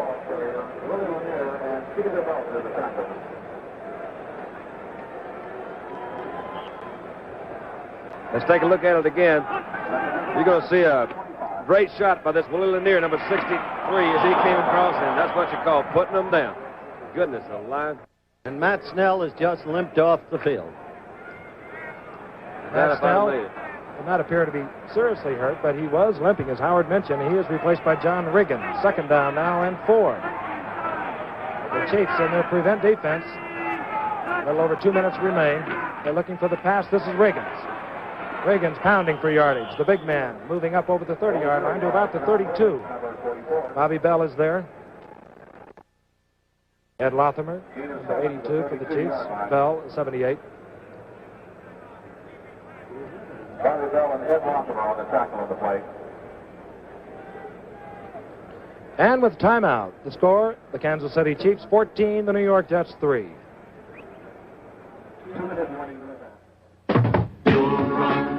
Right track with Firestone, Firestone. Firestone raised white letter tires for your kind of car, your kind of driving. At your Firestone dealer's High Performance Center. You're on the right track with Firestone, Firestone. Firestone, the mileage specialist. If you think shaving your chin is hard, how do you think I feel? Up here, you really worry when the razor drags or pulls or scrapes. No more. I hardly feel this shave. I'm using Rapid Shave's new lubricating lather. It puts a coating of lubrication between skin and blade so the razor slides like a sled on snow. Smooth. How does it look? Rapid Shave's new lubricating lather. When it comes to your chin, use your head. Matt Stell, as we told you, left the ball game a few moments ago, limping slightly. We've been told he bumped his right knee, nothing serious. John Reagans has replaced him in the backfield. The Jets now with 2 minutes remaining on the clock. Winston Hill has moved to the right tackle, where he has played for the last couple of years. He'll be working over there against Wilbur Young. As we told you, Dave Foley is in on the left side. The Chiefs are in their prevent defense, 4 linebackers in the ball game. Castor. That's putting it in there. And Willie Lanier is a little upset. See the Jets in their hurry-up offense. They have called this play in the huddle already, as we told you. They'll conserve their timeouts. They have all of them remaining, 3. And a quick one to Castor, hopefully to be caught and out of bounds, but I believe Castor never did get set for the full second. The flag is down. Early in the season like this, the 2-minute drill or the speed drill to conserve time is a little difficult because it does require a lot of coordination between all the offensive players. They have to hurry to the line of scrimmage. They have to remember the snap number. They have to remember the call. There you see the legal motion. Penalty against New York takes it back to the Jets 48-yard line. First and 15. First now and 15 as we look at Weeview Bank. He would like some more points going into halftime. He trails 14-3. Castor comes to the left to be covered by Emmett Thomas. Now laying off. They're not in bump and run in this situation. Maynard to the right, covered by Marcellus.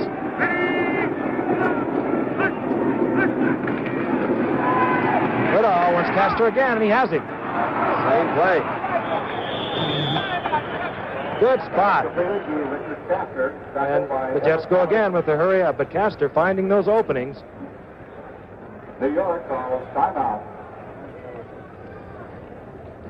First and 10. You're going to see Castor, Richard Castor, number 88. This is a down and in or a cross pattern, but they are leaving some pretty big holes in there. The ball was drilled in pretty good shape. Saw Castor working right behind Jim Lynch, number 51. Lynch was right in his spot, Don. Yeah, he was, and actually Emmett Thomas was where he's supposed to be in his prevent defense. They just hit the hole. Woodall's going over there and check with the coach, see what he'd like for him to do right now. They, as you mentioned, will have to conserve time. There's a minute, 21 seconds left to go. They do have a first down. They would like to get a touchdown instead of a field goal. Now, that makes sense, doesn't it? Of course, you'd rather have a touchdown than a field goal. Well, now, Don, you said it. Sometimes I amaze my own self. You're getting better. Thanks, Howard. John Schmidt was also on the sidelines, along with Al Woodall. John Schmidt, the fine 8-year veteran center for the Jets. It's his job in this hurry-up type of offense to conserve time to get his offensive unit back intact.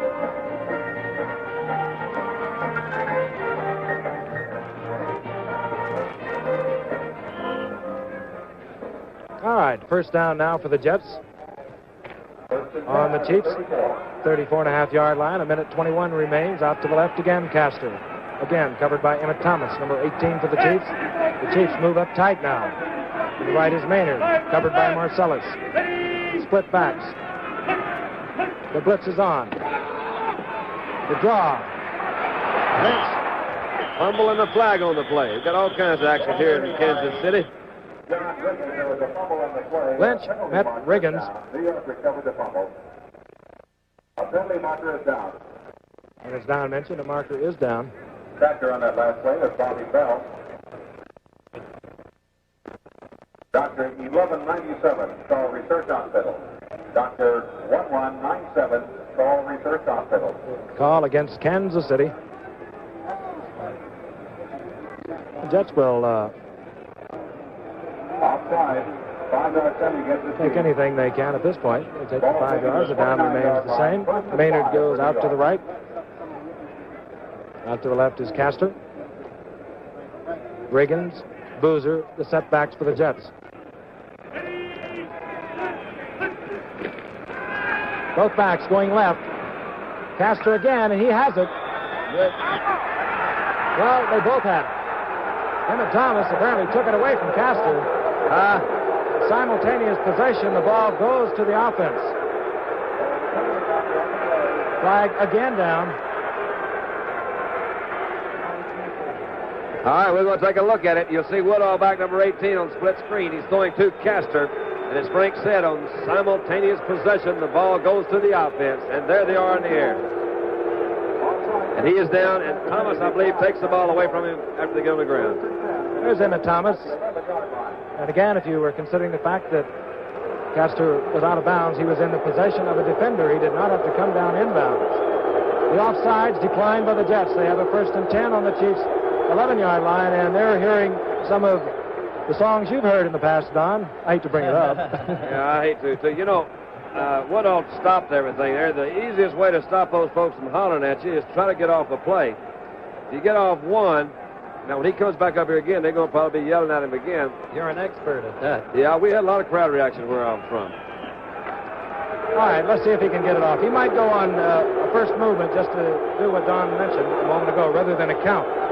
Castor's to the left on 1st and 10. To the right is Maynard. Tight coverage by cornerbacks Marcellus and Thomas. Comes the blitz. Getting it off to Riggins. Wow. Boy, did Bobby Bell pop him. And he hit Woodall.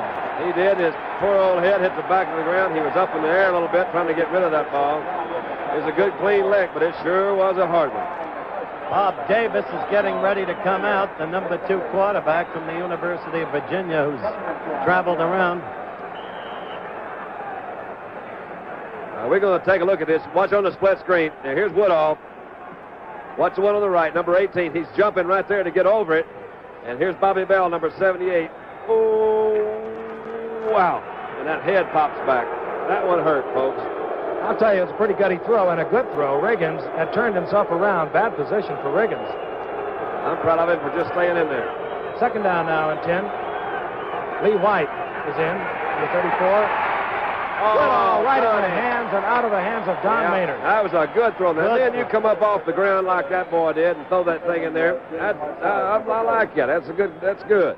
You're absolutely right, Don. This is the best Woodall has looked in some time, and he's made excellent use of Castor, who's begun to hold on to the football. Prevent defense or no, Castor is several times, as the viewers have seen, caught in a crowd.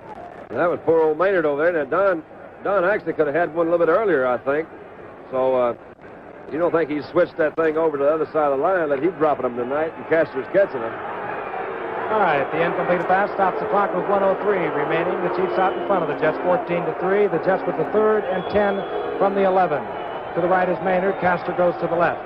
Riggins is back in the backfield. Castor, and is deflected and caught out of bounds. Fantastic defensive play by Jim Lynch, number 51, and Emmett Thomas. They both had him covered. We've just had word that Warren McVeigh, injured earlier, as you all saw, has been taken to the hospital. We await an early report on him. Apparently damaged ribs. Bobby Howfield into the game. Bobby Howfield now comes on for the attempted field goal. Howfield will kick from about the 19-yard line. Bob Davis, the only other Jet quarterback, will do the holding.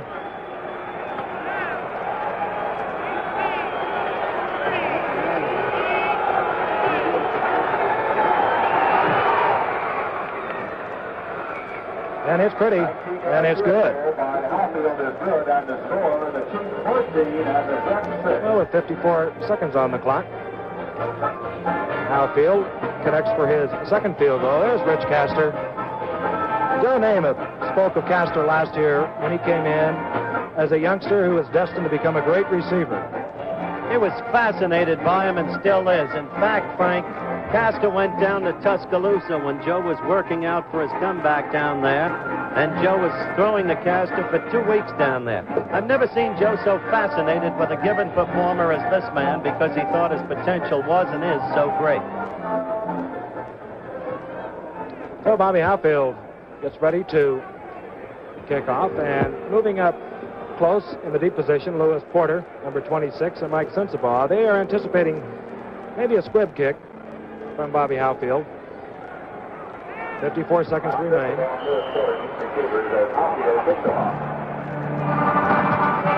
Straight away.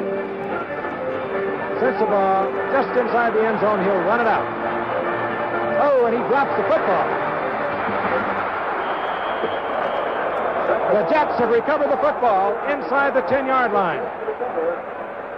Whoa, that was another hard lick, and he is still down. Sensabaugh was really hit.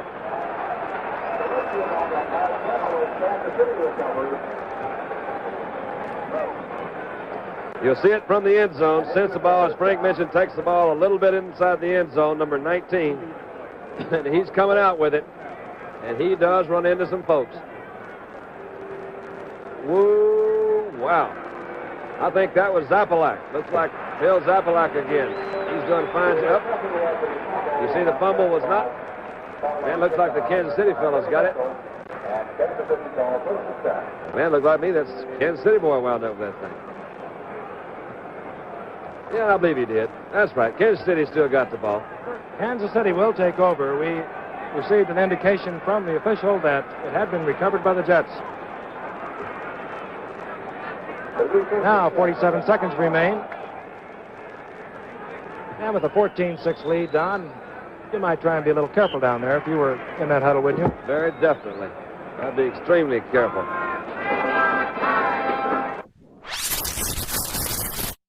Now 47 seconds remain. And with a 14-6 lead, Don, you might try and be a little careful down there if you were in that huddle, wouldn't you? Very definitely. I'd be extremely careful. You don't want the interception. You have a good lead. The interception could result in a field goal or another touchdown. Jets in their prevent defense. Up the middle goes Jim Otis. Jim Otis, number 35, carries the ball. There's John Riggins. We've been talking about him all evening. 6'2", 233 pounds. He is a fine football player, All-American at the University of Kansas. Broke all of Gale Sayers' rushing records there, the first pick for the Jets. And John's just realized he's on nationwide TV in prime time. Hi, Mom. Second down now and 5 for the Chiefs. Clock is running with 10 seconds on the board. Jets in their prevent. Ed Podolak killing the time. Number 14, the ball carrier. Dawson playing conservative, as we thought he probably would. And that's the end of the first half with the score, the Kansas City Chiefs 14, the New York Jets 6.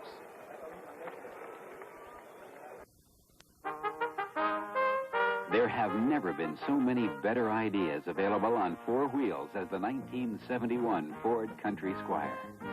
The three-way magic door gate. Works even with the window up. The rear window washer.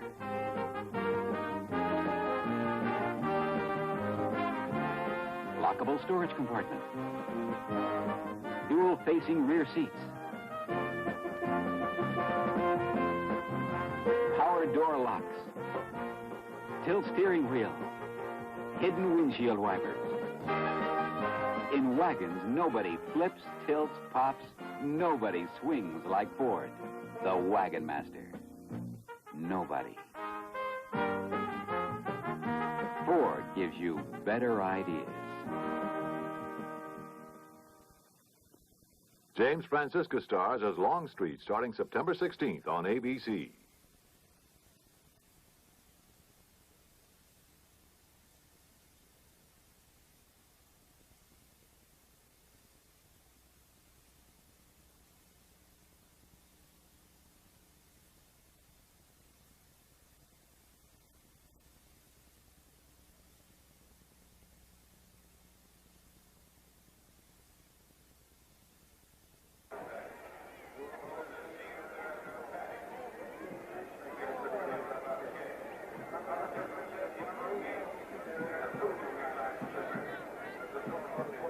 We're at halftime at Municipal Stadium in Kansas City, Missouri, with the score, the Chiefs 14 and the Jets 6. Quickly recapping, the Chiefs took a 7-0 lead 5 plays after the opening game kickoff. They started from their 32, ultimately scored on a Dawson Otis Taylor pass of 20 yards, 7-0.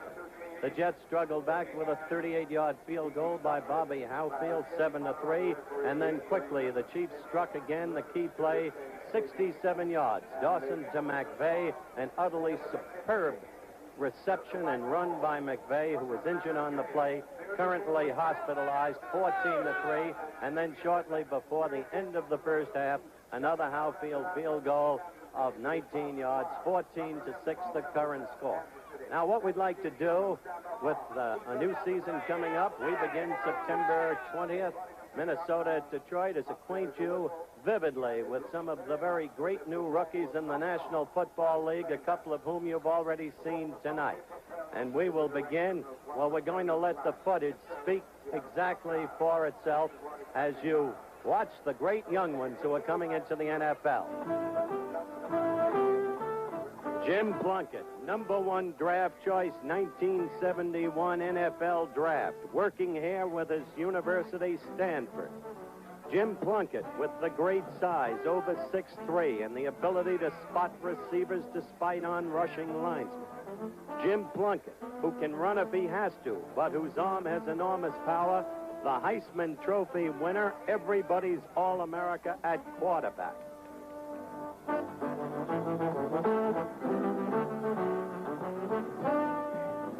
But it was the year of the quarterbacks a year ago, and Archie Manning of Mississippi was one of those who proved it. The #1 draft choice of the New Orleans Saints. A quarterback who knows what to do and how to do it if he gets into trouble. This young man can run with the football when he has to.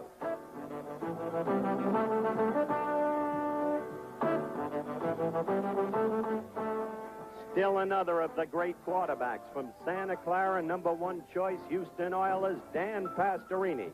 Likened by many to Bob Waterfield because of the power of the arm and the kicking foot.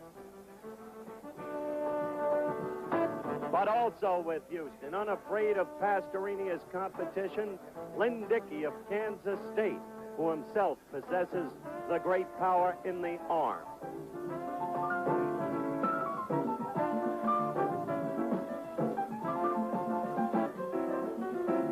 From Ohio State, the hard-stepping, powerful John Brockington, fullback, #1 choice, Green Bay Packers. Look.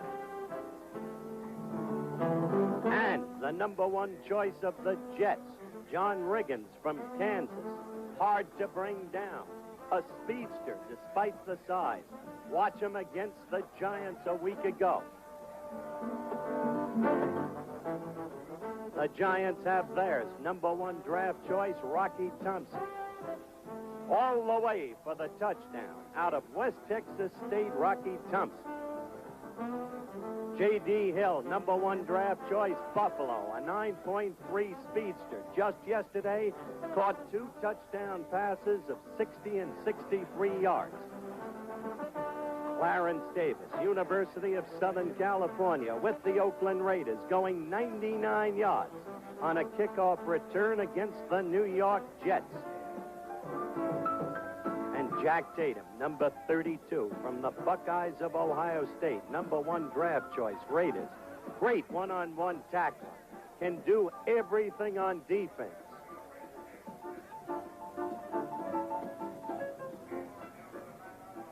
So So there you see some of them. Time didn't permit us to show you number 17 of Kansas City, Elmo Wright, whom you've seen briefly in action tonight. Leon Burns, the hard-running back from Long Beach, who's with San Diego. Don McCauley, the great one from North Carolina, with the world champion Baltimore Colts, and many more. And I might add that Archie Manning is sidelined at the moment with an injury, but he will be back shortly. A bevy of great new young players in the National Football League this year. You'll be seeing them on Monday Night Football. Now to you, Frank. And at halftime, the Kansas City Chiefs, as Howard told you, out in front of the New York Jets, 14-6. NFL Monday Night Football, the New York Jets versus the Kansas City Chiefs, is being brought to you by Gillette Platinum Plus, the blades with platinum edges for smoother shaves, and by Ford and your Ford dealer, who invites you to come in and test drive the 1971 Fords, the cars with the better ideas. And we'll be back with more halftime action from Kansas City after this message. With a rock around assembly, assembly, assembly. With a rock around assembly, we don't like dirt. But detergent gasoline helps keep our engine running smooth and clean. Sure, it's more below, it's more the gasoline. With a rock around assembly, assembly. Use mobile detergent gasoline. It can help your car's performance. When people have headache pain and want an extra strength medicine, they know about Anacin. Compared to the other extra strength tablet, even with its additives, twice as many people now use Anacin. And Anacin has twice as much of the pain reliever doctors recommend most. When you want fast relief of headache pain, get twice as much of the pain reliever doctors recommend most. Anacin. That son of mine, Henry, his mother thinks he's an angel. Kid's married 6 months, still living like a prince. Found him with this. He said, champagne malt liquor, Pop. Looks, tastes, and sparkles like champagne. I told him, watch it, big shot. I'm not supporting you anymore. Turns out he gets champagne wherever beer is sold for just a few pennies more. Boy, that Henry. Some people just know how to live. I think you all remember Elroy Crazy Legs Hirsch. We've got another great wide receiver in our studio tonight. Crazy Legs Everett, otherwise known as Richard Long, co-star with Juliet Mills in ABC's weekly primetime series, Nanny and the Professor. Richard, you're not out of character in being at this game. Well, I'll tell you, Howard, it's kind of wild to be back here in your bailiwick for a very special reason. I think the sports fans around the country might be interested to know that we had Mr. Cassell in our bailiwick not too long ago. Howard made not what is really his dramatic debut, but I think your deepest plunge into that area on our show, playing Golden Arm. Golden Arm Taylor, biology professor, wearing Lenny Dawson's jersey, and the fans are seeing Dawson tonight. I think what we should do, if we can get our indomitable producer-director, Chester Forty, to run the film, is show them the melancholy nature of middle age. Well, not only that, are we in it? We're about to go into it, We're about Richard. to see the great Cassell athletic prowess here. Set to unload a couple of bombs. But I tell you what, we'll begin with the quick popper over the middle. You show me the speed of Hayes. You show me the hands of Warfield. Men, let's go! Hey, here we go. Beautiful. Hey.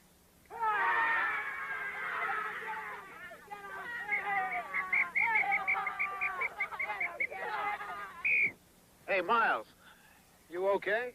Of course I'm okay. Can't a man stub his toe without someone asking him 1,000 questions?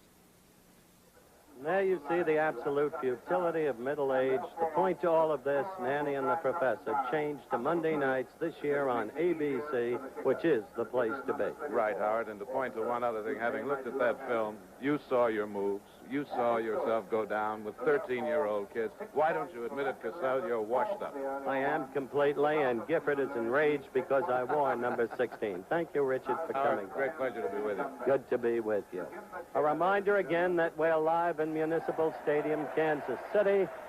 And you're looking at part of the capacity crowd of 35,000, 13,000 seats missing because they've just been playing baseball here yesterday when the Yankees drubbed the Royals 10-3. The halftime score, as you see, Kansas City 14, the New York Jets 6, and the Chiefs have been utterly dominant.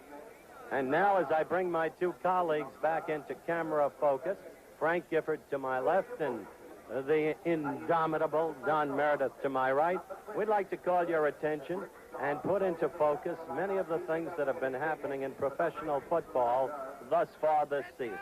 I want to begin with a certain young man named Dwayne Thomas. This is the age when each young man apparently must do his thing. Dwayne Thomas of the Dallas Cowboys, and Don, you know him. Talk about what's happening. Well, Howard, I really don't know him as well as I could have. I could have known him real well a few years ago. I could have used him. You'll see Dwayne here doing some of the things he did so well last year, and he was the runner-up for the Rookie of the Year. Dwayne was a holdout. Dwayne wanted more money. Dwayne was eventually traded to the New England Patriots, and there's been some mix-up. I don't think the true story has really been, I don't know how to say the true story. I don't know exactly what has happened. Make the long story short, Dwayne Thomas is really not with anybody right now. The trade was not consummated as it was originally intended. Dwayne wanted more money. This is an interesting situation. I think all of us need more money, but I think we are getting to an area where there is a level to how much money can be asked, how much you can get, how much that actually the game, the sport, the team can allow. He's a great football player. I think football will miss him. In my opinion, Dwayne will miss football. Thank you, Don. The philosophy of the Cowboy. And now to Frank Gifford for some talk about the former quarterback of the Patriots and the Vikings, Joe Kapp.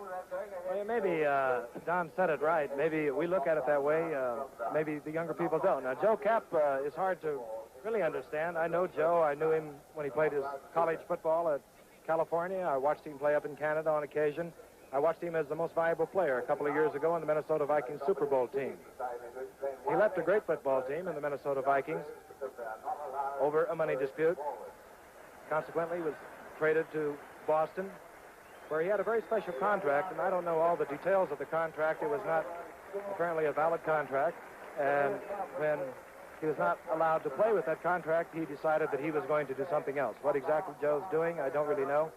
I do know that he is missed because he is one of the most colorful players ever to play this game.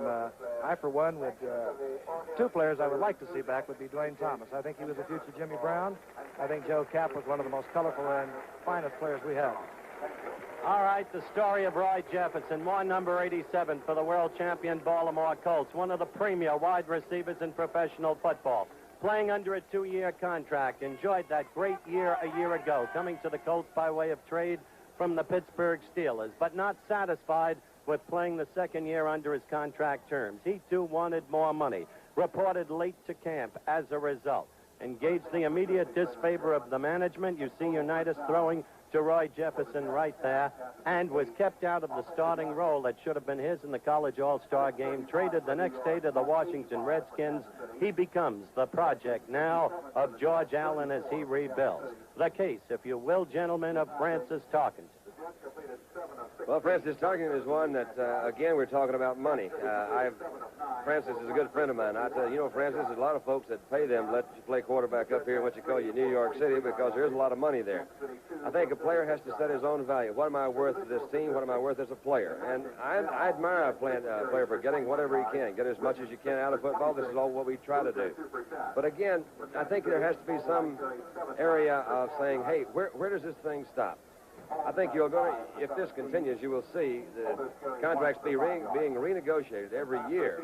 And if a player doesn't play well, then the next year he will not be compensated as well as he was the previous year. It seems that the only compensation is up. All right.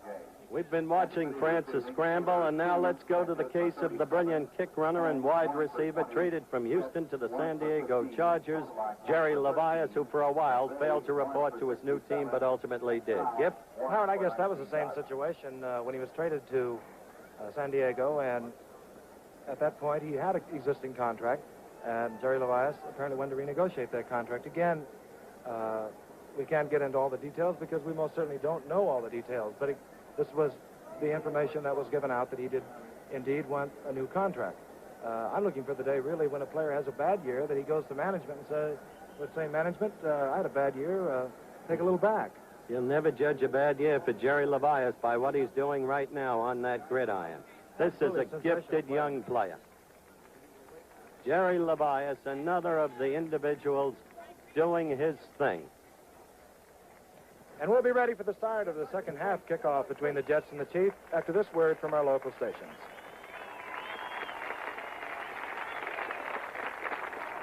Anthony Quinn stars in The Man in the City, premiering September 15th on ABC.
John Stunnerud getting ready to get the second half underway. Deep, booming kick taken by Sutter, and he fumbles the ball, but he wants to run it out. Following Phil Wise, he has a lot of running room.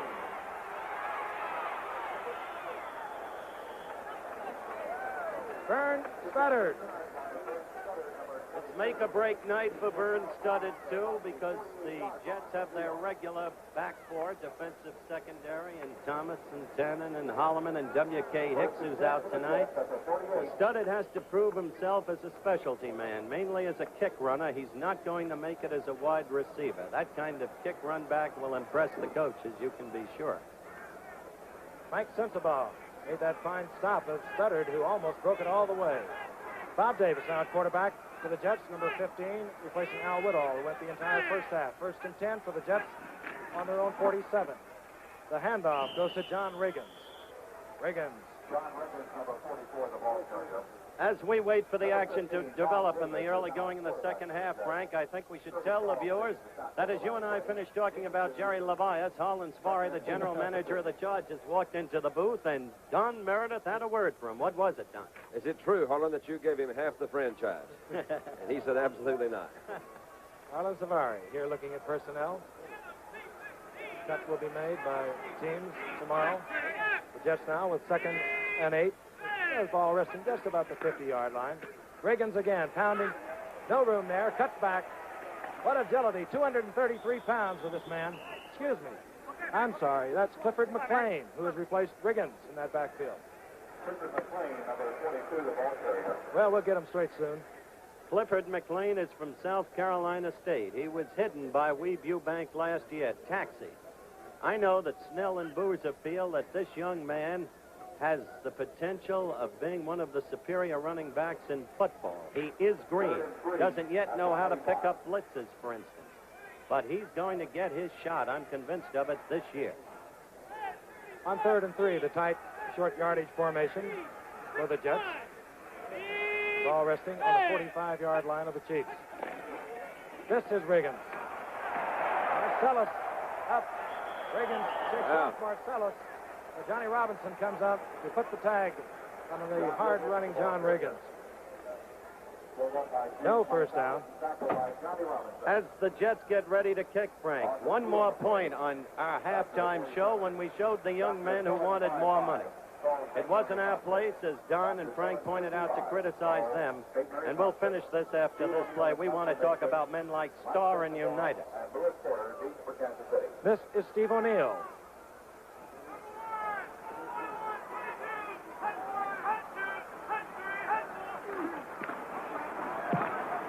area with an end-over-end kick, and a fair catch indicated, and the ball allowed to roll free into the end zone.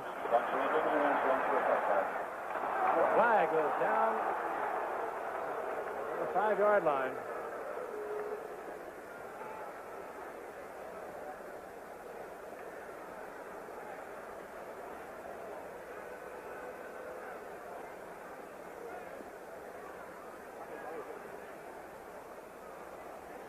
Well, we'll try and figure this one out for you in just a moment.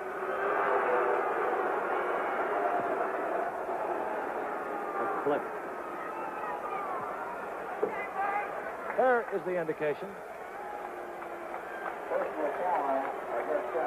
Gary Arthur was the recipient of quite a clip. Let's take a look at it on replay. Number 82, Gary Arthur. And he sure did get clipped. Got up and kept going. David Hadley putting that clip on Arthur as the Kansas City Chiefs with Mike Livingston, a quarterback, take over 1st and 10 on their own 10-yard line. Half the distance to the goal was the call. This is Livingston. He can run. Home boy, home boy.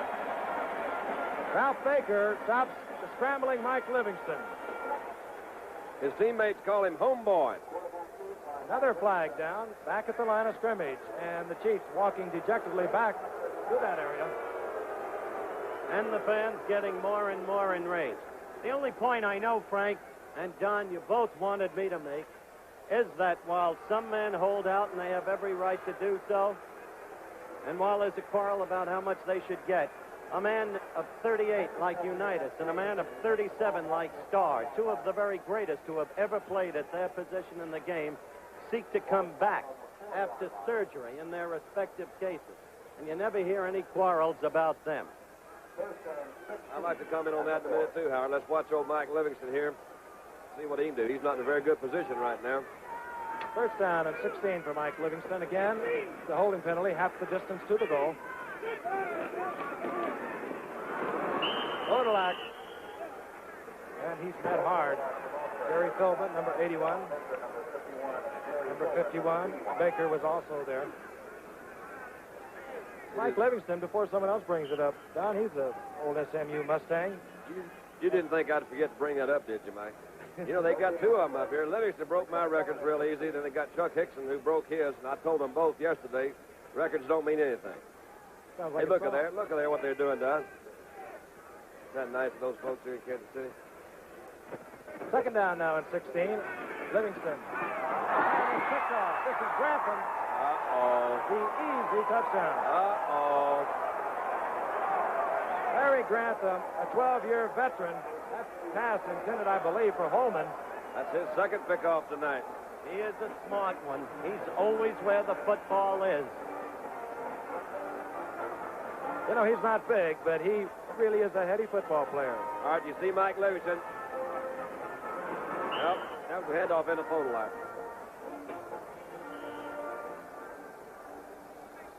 Well, Bobby Howfield will come onto the field. And the Jets are looking for some people. Someone didn't check the board well before they came onto the field. And there's Larry Grantham going in with that chip shot. That looked pretty funny. All of a sudden, 4 guys walk out there. It's hard for 4 of them to forget. 2 of them finally showed up. Bob Davis now will hold. Bob Howfield.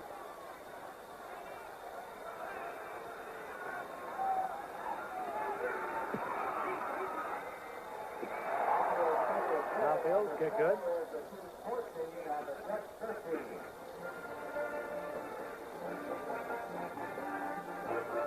So the Jets move closer. There's Larry Grantham. He's been around a long time, this youngster. Ole Miss. All right, now we'll take a look at it. No, that's still not it. Now we'll look at this one. This will be the kickoff. Bob Howfield has gone over to the sidelines to pick up his kicking tee. Deep for the Kansas City Chiefs. Mike Adamle.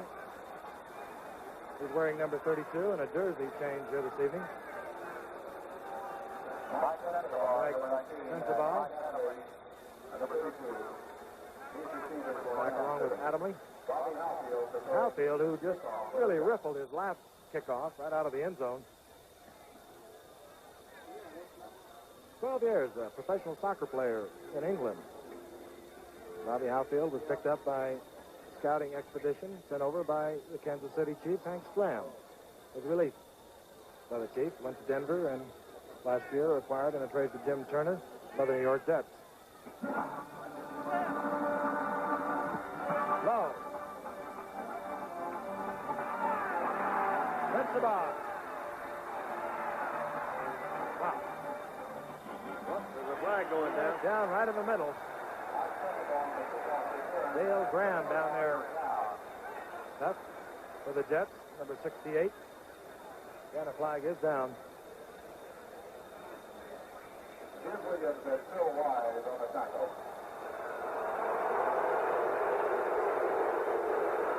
And this crowd is getting a little unruly. The Jets have had few penalties. The Kansas City Chiefs have had many. There's the clip call. Chiefs with 9 penalties thus far. Capacity crowd. The Municipal Stadium holds 48, but there are, because of baseball, only 35 here this evening.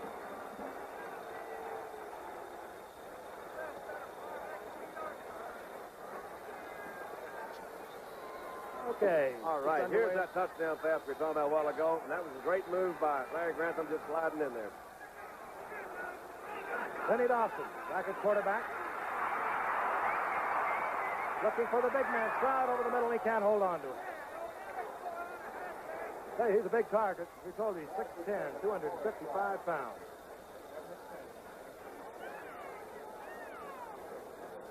Howard was talking about Johnny Unitas and Bart Starr a while ago. It is my opinion, and has been, that the guys that really are the successful people in professional football, number one, have to love the football game. And I think that Unitas and Starr, actually, there are no better examples than those two guys for really enjoying doing what they're doing.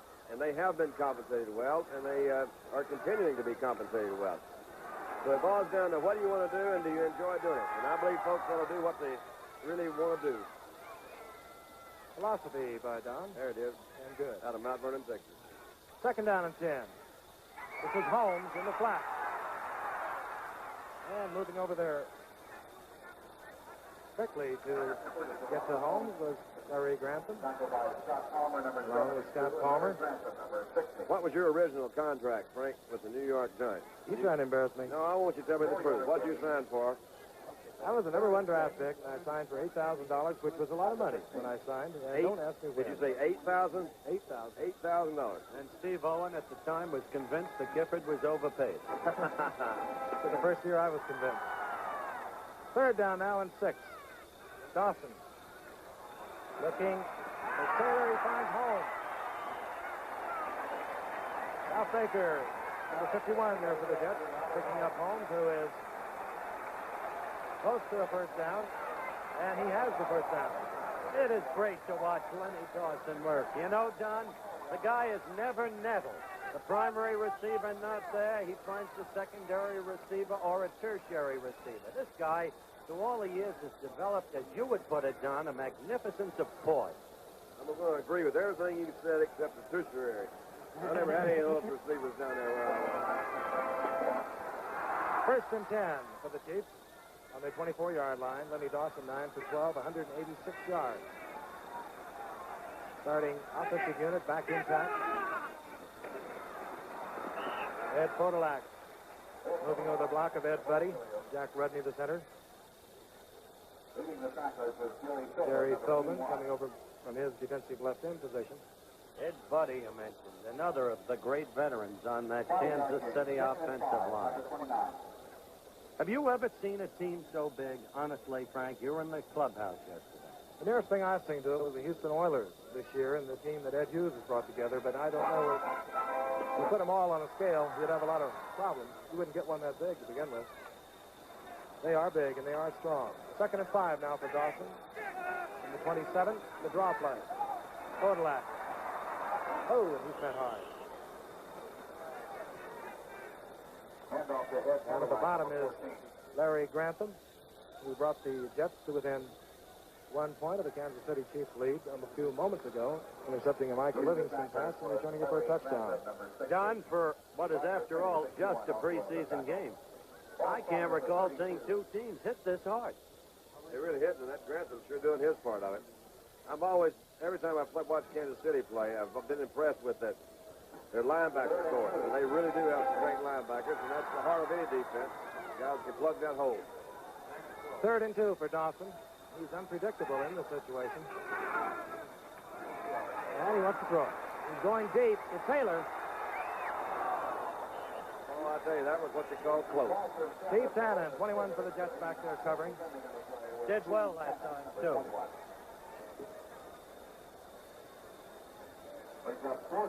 Joe Namath in the background. Looking on, talking with Al Woodall, who is now on the telephones after having spent the first half in action. Darrell Wilson, the punt now for the Chiefs. Sarasopoulos and Ed Bell deep.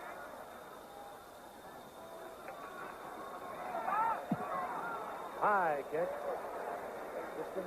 Will be run back. Eddie Bell. It's setting up. Eddie Bell looking for that picket line. He was met by Bobby Bell, big number 78. And with timeout, the score is the Kansas City Chiefs 14, the New York Jets 13. Raise your right hand, repeat after me. I, John Brody, I, John Brody, have switched to Gillette Platinum Plus have Blade switched to Gillette Platinum Plus Blade. because they shave me closer and with more comfort. Closer and smoother. No, wait. That's how they shave me. Yeah, that's not the way I said it, John. Yeah, but I'm the quarterback. Mm-hmm. Gillette Platinum Plus. Double edge or injected with platinum smooth edges for a smoother shave. Show the Platinum Plus injector blades, John. They're smoother, too, huh? Not to mention more comfortable. Okay, I won't mention it. John, let me explain something to you. My antiperspirant is convenient. It's reasonably priced, and it smells okay. I just wish it had worked better for me. If your antiperspirant doesn't do what you hired it to, fire yours and hire ours. Right Guard Antiperspirant. Get the drying agent that really helps keep you dry. Does my antiperspirant really keep me dry? That's hard to say. No, it doesn't. Not all the time, anyway. Then fire yours and hire ours. Ours is Right Guard. Municipal Stadium, Kansas City. Frank Gifford along with Howard Cosell, Don Meredith. Kansas City Chiefs out in front of the New York Jets, 14-13. 8 minutes, 43 seconds remain in the third period. Bob Davis now quarterbacking for the Jets. Eddie Bell has replaced Maynard. He is flanked to the right. Clifford McLean is one setback. John Reagan's the other. McLean at 42, Reagan's 44. This is McLean. Bobby Bell, number 78 there. McLean, 42 with the ball, tackled by Bobby Bell. For you folks wondering about Warren McVeigh, a reminder that our only report so far on Warren is that he has a rib injury, hit by a helmet on that tackle on that 67-yard pass play. And he went to the hospital for x-rays. I've just been given another note. He's on the way back from the hospital, so that appears cheerful. Second down now and 8. It's a red dog down for the Kansas City Chiefs thus far in this game. They're up close now.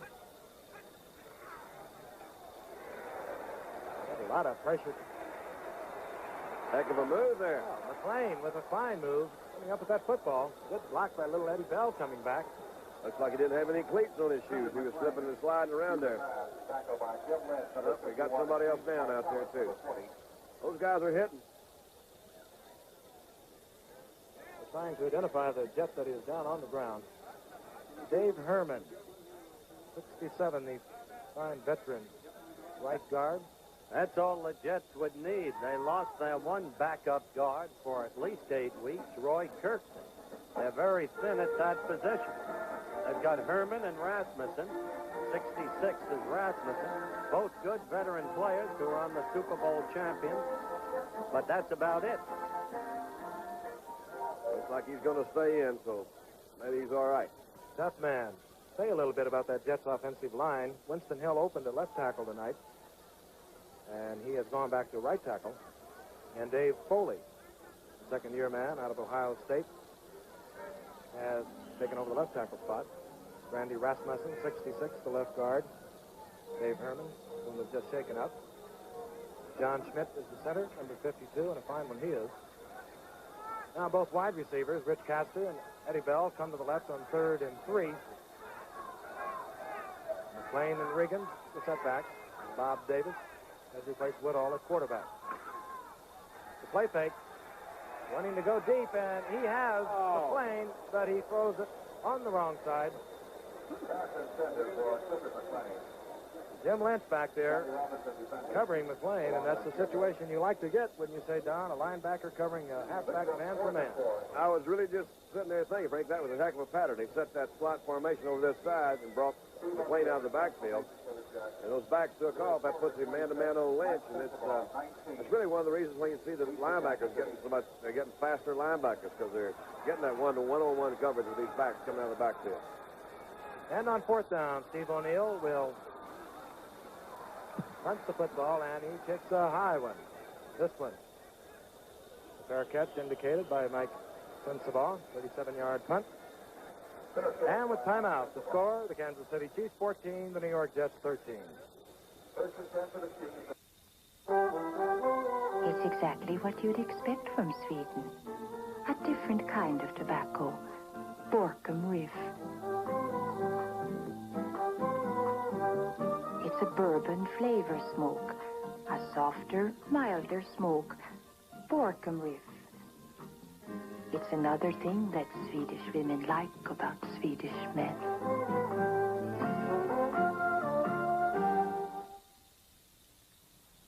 You and your car get along beautifully until you stop. But step on the gas again and you disagree. You want to go. Your car hesitates for the longest second in driving. If that hesitation is caused by poor fuel distribution, Esso may help.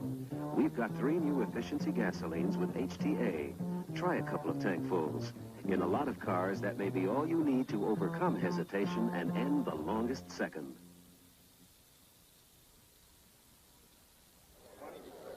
Dave Herman, been around 8 years, Michigan State. Shaken up a few moments ago. He's up ready to go again. There's the Chiefs. With the ball in play from their own 27-yard line.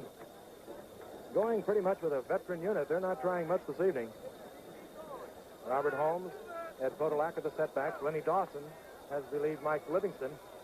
And they come out in their funny stacked offense to the left. They'll send motion out of it. They did not. Just lateral to Podolak. Holmes with a fine block. Ralph Baker over there for the Jets to stop Podolak. Saw Robert Holmes put on a nice block. Can't get over the difference in Bobby this year from a year ago, Frank. I don't think you got to see him much, if at all, last year, but he was way out of shape. He's a good one when he's right, Don. That's the reason why they call him the Tank. First down. Dawson 10 for 14, 197 yards, 72%. Podolak wants to throw the ball. He flips it off. Flip. No, they don't go over. Yeah, you don't get that one over. One of the main things you have to do on that option is make it look like a run. And that time, Podolak, maybe if he would have put it away a little more and drive like he's going to come with the end run. And thus far, to my knowledge, the Chiefs have not even used the end run. You're listening to the expert on the option because nobody ever executed it better than Frank Gifford and Paul Hornung. Back in those days, the ball was rounder. On second down, Dawson looking again. He hit it. Throw, misses Tannen. And he may go. Holmes could stop him. Steve Tannen picking that off. Oh, Lenny has been completing a lot of them tonight, but 3 of them have gone to the Jets. It hadn't been one of his better nights. He hit old Tannen right in the arms with that one. Got some pressure back there before he threw. You know, it's interesting, though. Hank only planned to play Lenny a quarter and a half. Eubank was supposed to use a lot of his substitutes. Both coaches have deviated from their respective game plans. Lenny had very recent surgery for a physical defect not related to any football. That's going to keep them guessing. Hank Stram likes to win them all. Lee Eubank pointed out today that Hank does like to win. They're good friends. He just says that Hank will probably change his vest every quarter. 1st and 10. Davis. Eddie Bell. That's overthrown. Back there. Jimmy Marcellus. Johnny Robinson coming over from his free safety spot. I think Weeb is referring to the fact that Hank is one of the most colorful coaches around. He was at SMU when I went to SMU as a backfield coach. And my freshman year, they had a coaching change there. He was with Woody Woodard. I was looking forward to playing with Hunter. Hank never did get a chance to. 2nd down now and 10. Out to the right is Bell. Castor's to the left. Castor covered by Emmett Thomas, 18. Marcellus is on Bell. Flag goes down. Well, while we wait to see about this call, Don, you mentioned Hank Stram as the backfield coach at SMU. That'll make the fans feel a little better. Remember when Hank tried to contact you when Dawson had the knee injury a couple of years back? You were over in Africa doing a stint for the American Sportsman. He wanted you to come out of retirement. He was trying to make a deal to get you. I knew I should have never gone to Africa. I could have probably been on a Super Bowl team, hadn't I? There he is, Hank Stram. Bob Swias, who was acquired just a few days ago from Oakland, has been replaced by Dave Foley on the Jets, that offensive left tackle. Swias is having a little difficulty, Lee Eubank mentioned, with the count signal, having only worked out twice with the Jets. 2nd down now and 15. Bell to the right, Castor to the left. Davis is in a crowd. The blitz. Curly Colt there, Aaron Brown, 87. Also busting in, Jim Lynch, number 51. Well, they're consistent on that 2nd and long yardage with their blitz.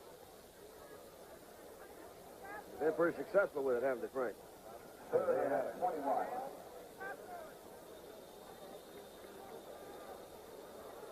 All right, into the backfield. The flanking position is Vern Studdard, rookie from Ole Miss. Eddie Bell goes to the right on 3rd and 21. Studdard to the left.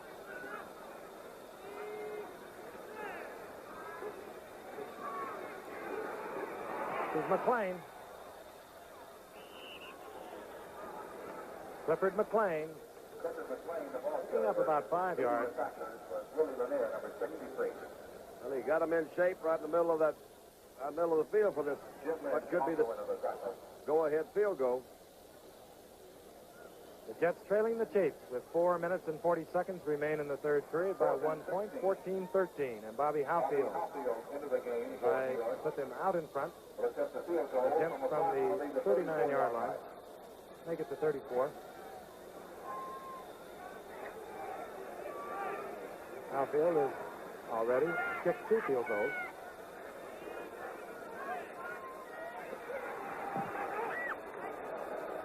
Long enough, and it's good enough. He did it. Bobby Howfield. You know, when you think back to that in front. And with timeout, the score is the New York Jets 16, the Kansas City Chiefs 14.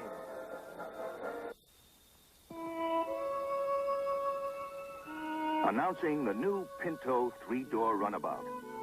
Pure Pinto, front to back. With an extra surprise, bringing up the rear. Up goes the 3rd door, and the new Pinto runabout packs more fun than any little import. It's the little car with the 5-foot trunk. The Pinto 3-door runabout. The 3rd door makes packing simple and easy. Deep pile carpeting is standard in the front and rear area. And with the rear seat up, there's room for 4. New Pinto 3-door runabout. Easy to pack, easy to pay for. And Pinto is built to go and go and go. See the new Pinto 3-door runabout at your Ford dealer. Packs more fun than any little import. Pinto, the little carefree car from Ford. Defense and this man, Bobby Howfield, has met the difference here at Municipal Stadium in Kansas City. Howfield with 3 field goals, 38, 11, and 27. Kicking a low squibber that will go into the end zone. Out of the end zone, touchback. Howfield's having quite a night. When Weeb Eubank got him in the trade with Lou Saban of Denver for Jim Turner, the rap against Howfield was that he wasn't accurate on the field goals. He's kicked 3 for 3 of those. And except for the opening game kickoff tonight, he's been extremely good on the kickoff. So he's making that trade at the moment look pretty good from the Jets' point of view. But I'll tell you this, there's no more consistent field goal kicker in football from maybe up to 42, 43 yards out than Jim Turner. Lenny Dawson stays in the game for the Chiefs. Podolak and Holmes, the setbacks. Otis Taylor, 1 wide receiver.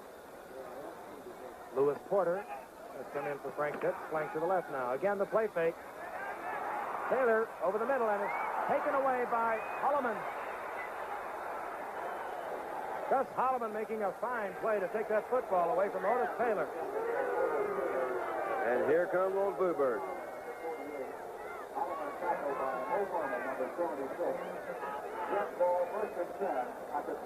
Here's a replay of this. We'll follow Otis Taylor as he comes off the line. He's going across the middle. You'll see Holloman go up. Ball was a little bit out in front of Otis Taylor. Holloman made a good catch there. And I'll tell you, the interceptions have been the difference. When you look at this Kansas City team, the first time they had the ball, it doesn't look like the same team. 4 interceptions, and that's what's winning the game at the moment for the New York Jets. Hey, I don't know what Bob Davis is going to do, but Namath, after an interception, good field position like this, would come right back in and go for the bomb. Davis has got Bell to the right, Castor to the left. McLean 1 setback, Riggins the other. He gives the ball to McLean. McLean up over the 20. About the 18. Here's Bob Howfield. Leading the tackler is Johnny Robinson, number 42. Trace of that English accent. 18, 2nd and 6. Gain of about 4 yards by McLean. 2nd down now. 6. Eddie Bell moving out to the right to be covered by Marcellus. To the left is Castor.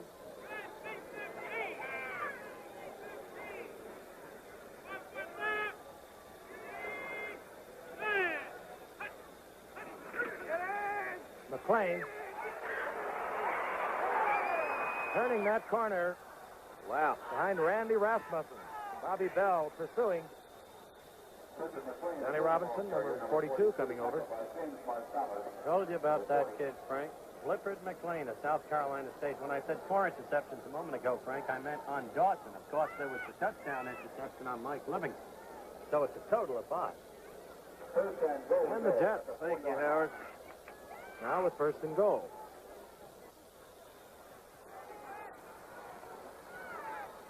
Arthur now has replaced little Eddie Bell for a little added blocking strength.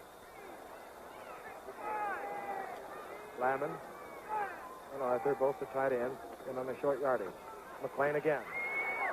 Bobby Bell one-hands him, and a flag is down. Clifford McLean tackled by Johnny Robinson. Penalty marker. So this one ought to make the Kansas City Chiefs fans feel a little better. Gonna be a biggie. Dave Herman, number 67 for the Jets, was carrying on. I think he was the one who was accused of that infraction. And he was hot. Takes the ball back to the 20-yard line. 1st and goal to go at the 20. Down remains the same. So Bob Davis will start working from the 20-yard line. Lee White has come in. Eddie Bell is back in. Bell goes to the right. To the left is Castor. Bob Davis, probably now concerned about the blitz. Moving up is Jim Lynch, now moving out.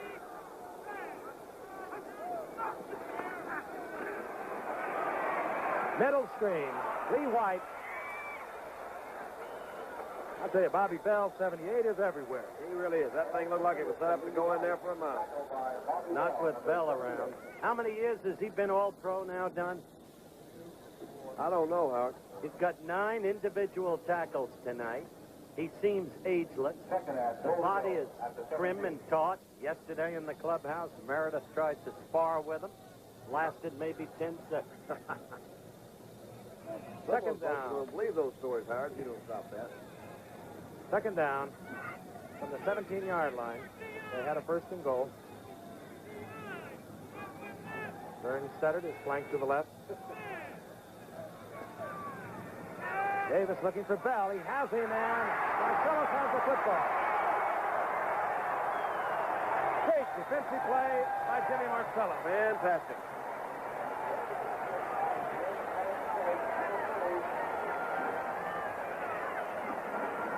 Take a good shot of Bell as he comes down. Watch him get hit before the interception here. You see Marcellus, number 40, come in right behind him. Wow. He does get wiped out.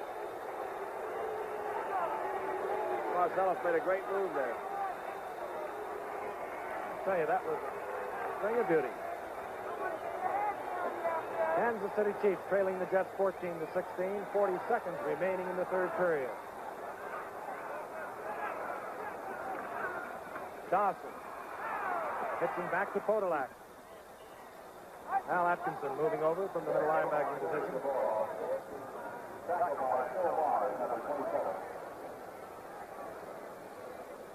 They're beginning to get some substitutions now for the Jets, who have really quite a few defensive backs. They'll have to make some of their cuts in that area.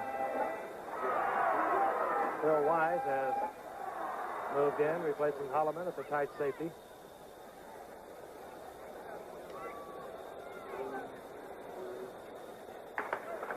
Word from the Wise. Joe Namath talking to Bob Davis, who just had a touchdown shot taken away from him by Jimmy Marcellus.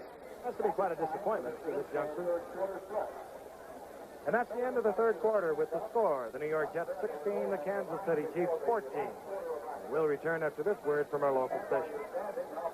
Fine films made especially for television coming on the movie of the weekend on ABC.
I'm Matt Snell of the New York Jets.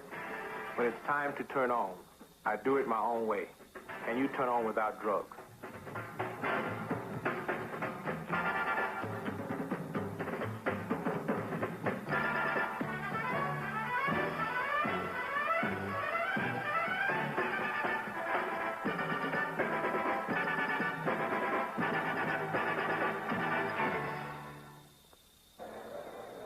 Clifford McLean taking on a little oxygen.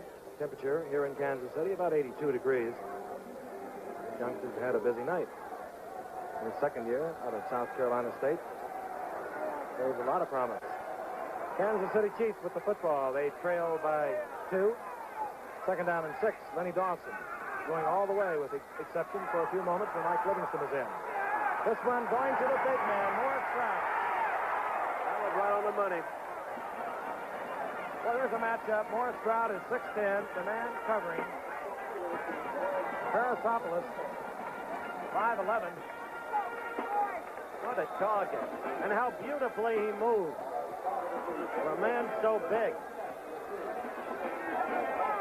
He has run the 40 in 5.7. Wow. With his movement. 5-7, would it be the 50? 40? 40, you'd say 4-7. That would be it. I'll get that straight. First down, 44-yard line. Dawson back again, the play fake. Oh, almost picked off by Baker. And a flag goes down.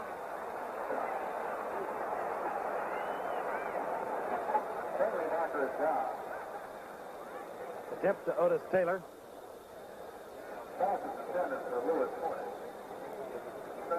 And it again will be called off against the Chiefs.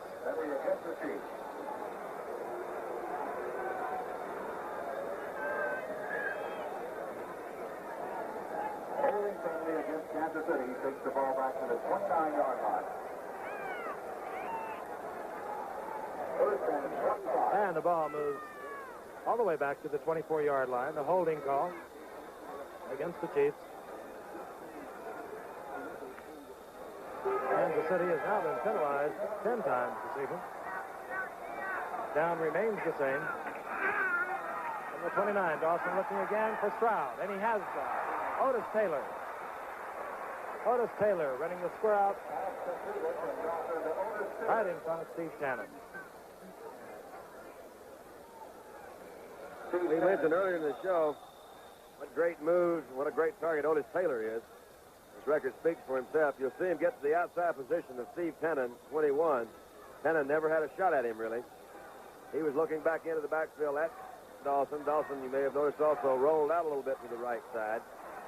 It's a simple sideline route, and yet you've got to respect a lot of speed. You've got to respect the speed of a guy like Taylor, so I'm sure Tannen had that in mind.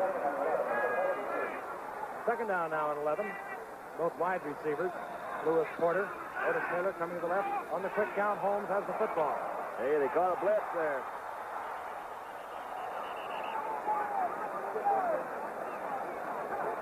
It was Baker, number 51, that hit him at the line of scrimmage.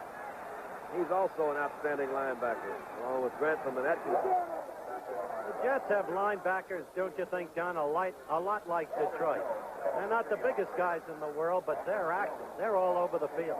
They really are. The guys that can move in and plug up a hole in the middle of the line, then slide out to the outside, cover the end run. And we've seen 2 or 3 occasions tonight where they have, in their drop for their pass defense, it's been anywhere from 15 to 20, 25 yards deep. So they do move very well. On the passing down, 3rd and 15. Out to the left is Lewis Porter. To the right, Otis Taylor. The big man, Stroud, is on the right side. This one intended for Porter. Early Thomas, 45 for the Jets, was right there in this partisan crowd. Thought that Early Thomas might have been just a little early.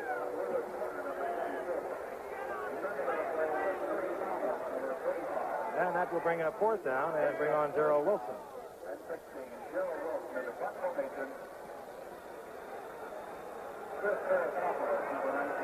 Chris Ferrisopoulos, number 19, and Vern Studd have gone deep for the Jets. High kick by Wilson. And it'll travel into the end zone. And with timeout, the score is the New York Jets 16, the Kansas City Chiefs 14. They called him the Arrow Collar Man, and years ago he broke 1 million hearts all over America. It's true that his dashing good looks had something to do with it, but frankly, the shirts he wore deserve a lot of the credit. They set a style so popular that today Arrow has introduced a whole new line of shirts just like them. Who knows? They may help you break a few hearts, too.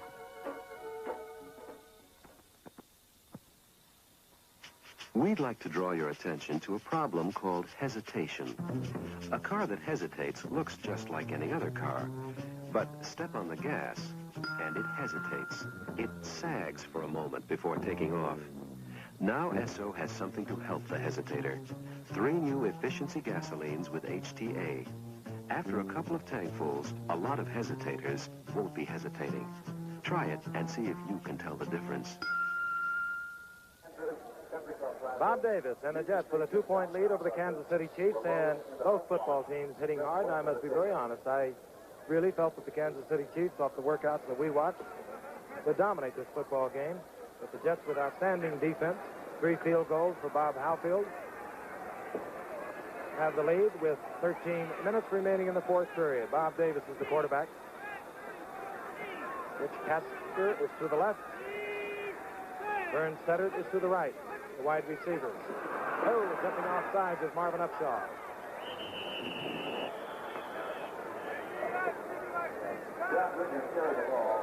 Big number 81, Marvin Upshaw, getting across the neutral zone, not getting back in time. And the question, was he drawn off? We were watching Upshaw kick field goals yesterday. Here's a guy that you wouldn't really expect to be as agile or fast as he is, but he can kick a football as far as anybody I've ever seen. Let's see him right there as he jumps back offside. He did the best he could to get back onside. It's all right, Marvin. You'll get him next time. 1st and 5. Studdard to the right. Covered by Marcellus. To the left is Castor. Covered there by Emmett Thomas. This is McLean. That's the football that comes up with it. Uh-oh.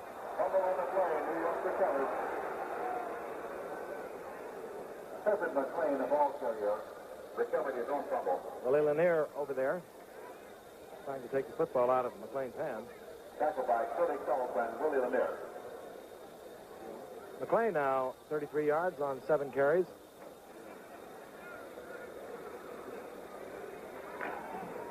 Second and 3 at the 27. 2nd and 3 as Castor goes to the left, Studdard to the right. McLean 42, Riggins 44, the setback. McLean again. Following the block of Dave Herman. And he moves up over the 30-yard line to about the 34. Should be good for the first down. Wiley, called the stadium operator. Robert Wiley, called the stadium operator. Bobby Bell now with the 10 tackles. Watch Herman as he leads this sweep. Frank, what all those backs long for is a good guard up in front can knock those folks around. McLean is a flashy kind of runner. This is a fine football player, Clifford McLean. 1st and 10 for the Jets. Their own 34-yard line. Clock moving with 12 minutes remaining in the football game. Reagan running in to the right side of the Chiefs line. Buck Buchanan, number 86 there. Jim Lynch moving up from his right linebacking position. 2nd and 6 at the 38. That'll bring up 2nd down. And Kansas City is not opposed to blitzing. They like to get their hands on the football. The Jets rolled up an incredible amount of yardage last week against the New York Giants. Are running the football here in the 4th period.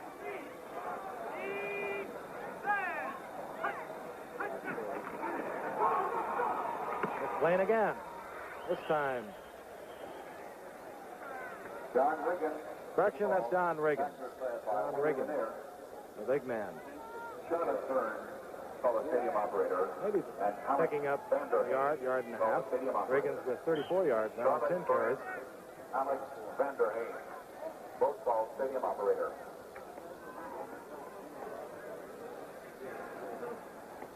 Third down now and 6.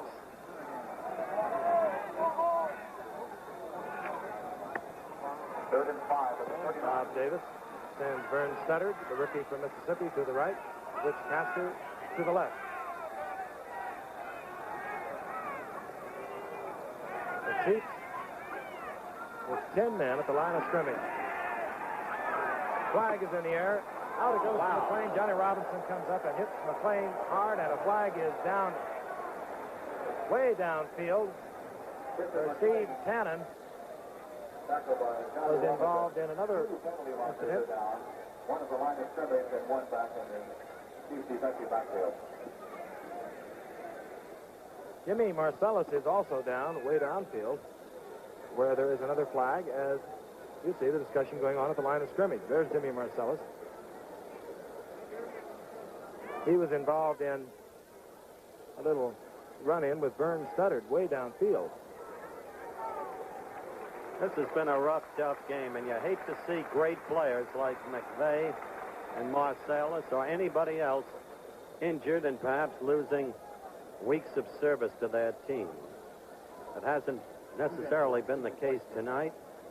Certainly not apparently in Marcellus's case, as he walks off and seems ready to come back. No, he'll stay out for the moment. And we'll wait for the official call until, as we mentioned, there was a flag down at the line of scrimmage, a flag down deep downfield. The options are being considered by the Kansas City Chiefs.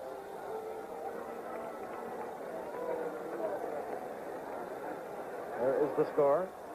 The Jets out in front, 16-14. A little over 10 minutes remaining to be played.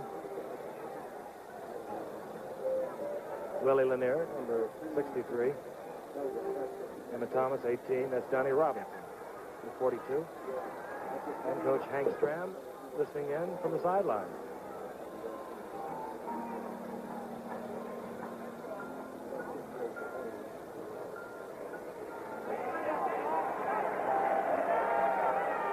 Unfortunate conduct, 15-yard penalty against New York.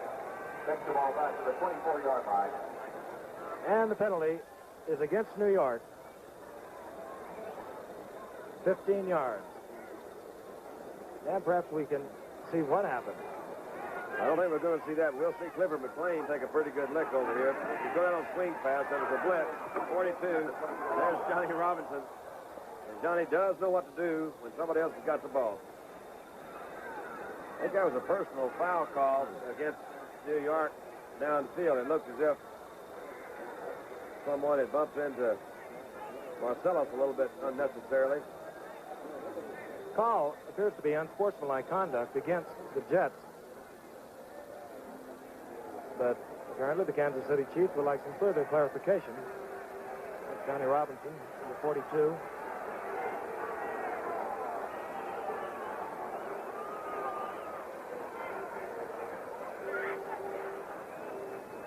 Well, Johnny's not happy.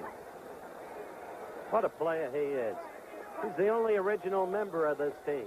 Remember, he was signed under the goalpost by the old American Football League? What happened to those kind of signings? I don't know, but I do know this. He and Willie Wood of Green Bay have virtually written the book on how to play free safety. All right, everything is straightened out now. 3rd and 20 for the Jets. Bob Davis, the quarterback. John Dockery is in one flank, and running hard is John Riggins. Up to just about the 30-yard line. Dr. Cannon moving over to make the tackle. So the Jets will have to give up the football. 4th and 14 at the 30-yard line. Steve O'Neill comes in to do the punting. Dropping deep for the Kansas City Chiefs, number 26, Lewis Porter. Number 19, Mike Sensabaugh.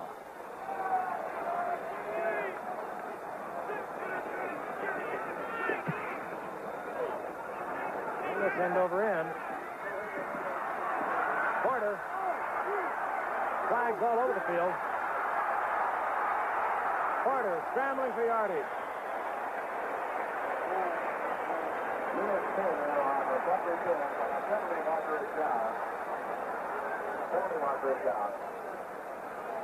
Penalties back at the 35-yard line. And invariably, when you see those flags go down on a punt return, it will be the clip call.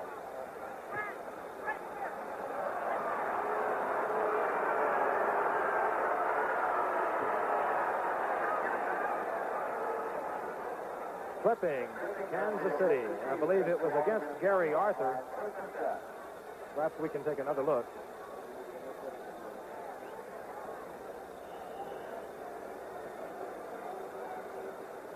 And with timeout, the score, the New York Jets 16, the Kansas City Chiefs 14. Pen, an instrument that's filled with ink. Flair, an instrument that's filled with love, joy, happiness, fun. Pens write words. Flair writes feelings. Flair in 12 emotionally charged colors. Raise your right hand, repeat after me. I, John Brody, I, John Brody, have switched to Gillette Platinum Plus have blades switched to Gillette Platinum Plus blades. because they shave me closer and with more comfort. Closer and smoother. No, wait. That's how they shave me. Yeah, that's not the way I said it, John. Yeah, but I'm the quarterback. Mm-hmm. Gillette Platinum Plus. Double edge or injected with platinum smooth edges for a smoother shave. Show the Platinum Plus injector blades, John. They're smoother too, huh? Not to mention more comfortable. Okay, I won't mention it. John, let me explain something to you.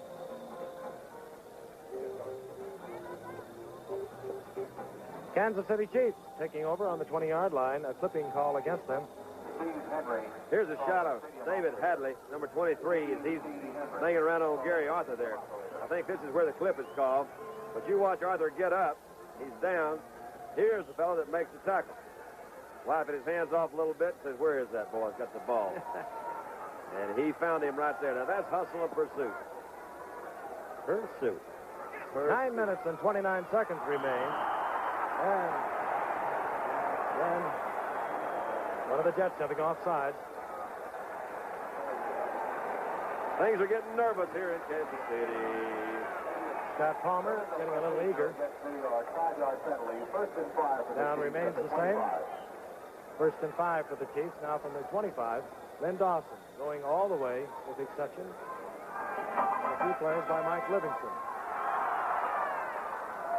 Out to the left comes Frank Pitts. To the right, Otis Taylor. Again, the fake draw to hold the linebackers. Going deep for Stroud. This time Stroud drawing double coverage, and a flag goes down, and I don't know about that. Phil Wise, Chris Barasopoulos both back with the 6-foot 10-inch Morris Stroud. You almost have to interfere with him, would you say, Don? Yes, and his interference by either A or B when any player moving beyond A's line hinders the progress. This one happens to be offensive interference. I said any player, A or B. Doesn't make any difference. You call one of them A, one of them B. But that's what is hindering with somebody else to catch the ball. The call, offensive interference. Thank you.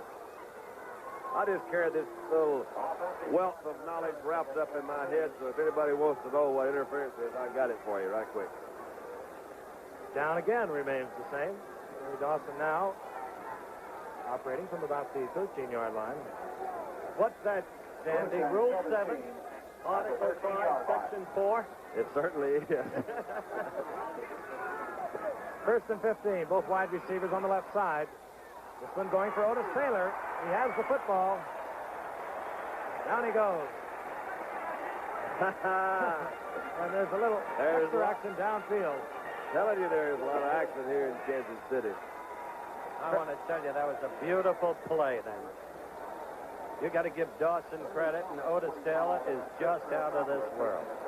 I'll tell you, it takes a lot of guts to catch a football hung in the air like that. You know you're going to get bombed, and he was bombed by Chris Barasopoulos. What you do, you just jump up, clench your teeth, and hope it doesn't smart too much. Sometimes you jump up and hope you still got your teeth. 1st and 10. Now from the 37-yard line.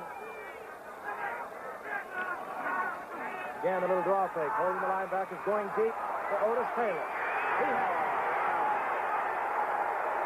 Bill Wise pulls Otis Taylor down at the 10-yard line. He looks like he's hurt. Oh, man, what a beautiful throw and a beautiful catch. And he is hurt. Steve Cannon that was, Don. Yeah, it was. I believe he wrapped his legs up under him as he fell. He had Cannon by about a step or two. You'll see Rennie Dawson fake the run into the line again. Here's Otis Taylor to the left of your screen. Great throw. A great throw. Let's see if he doesn't twist his ankle here a little bit on this slow ball.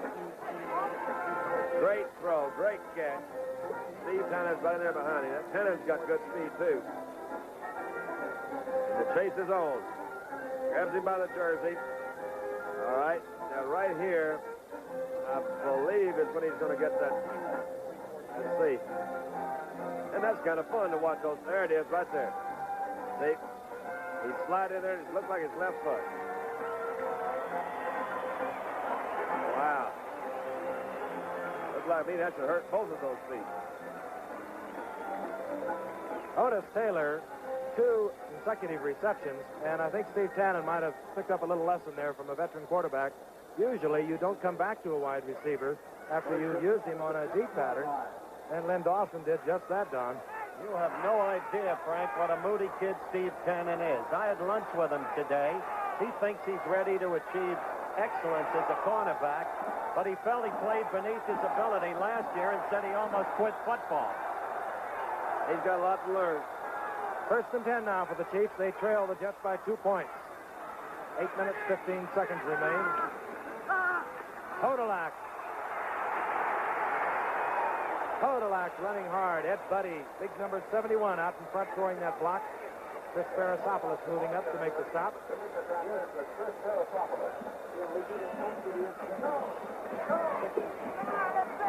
There's Taylor now moving over to the bench where he'll get immediate treatment. And it appears as if trying to explain what happened. He could have either damaged the knee or an ankle. Steve Tannen rolling up that leg. Now the Chiefs have moved to the 4-yard line. Hodolak. Hodolak again with the ball.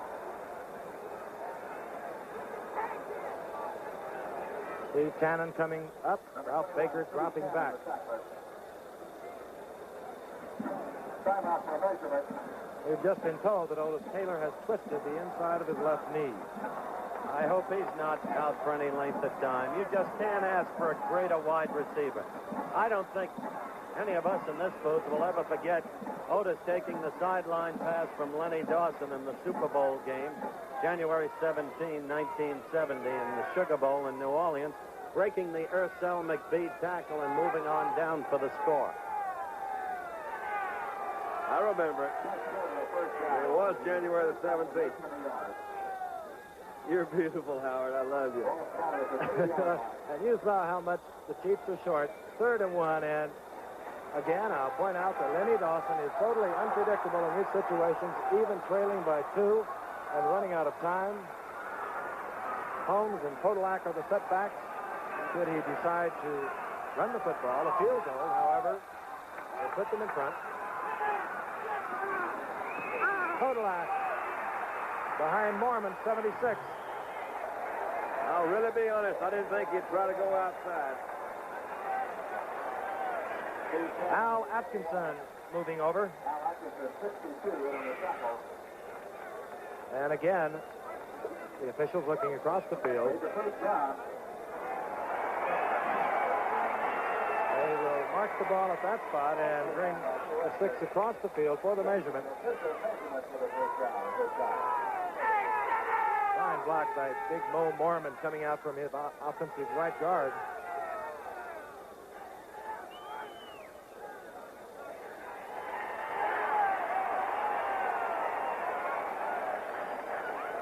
And it is a first down. You'll see Podolak. Here's the guy that's making this first down for him. He sweeps to the right. Actually, there's a pitch out by Dawson. He's heading for that corner. There's Al Atkinson, number 62, coming in. Steve Tannen, number 21, trying to put the finishing touches on him, but he did pick up a first down. 1st and goal. From the 1, the 2 tight ends, Morris Stroud, Bruce Berge in to handle the short yardage blocking for the Chiefs. They trail by 2.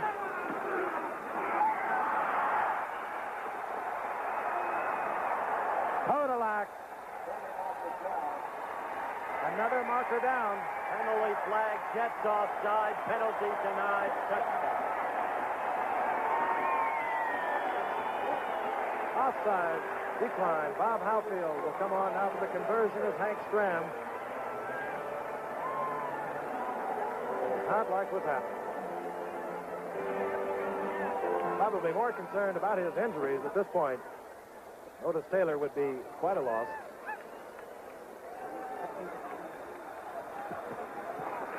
John Centeroo.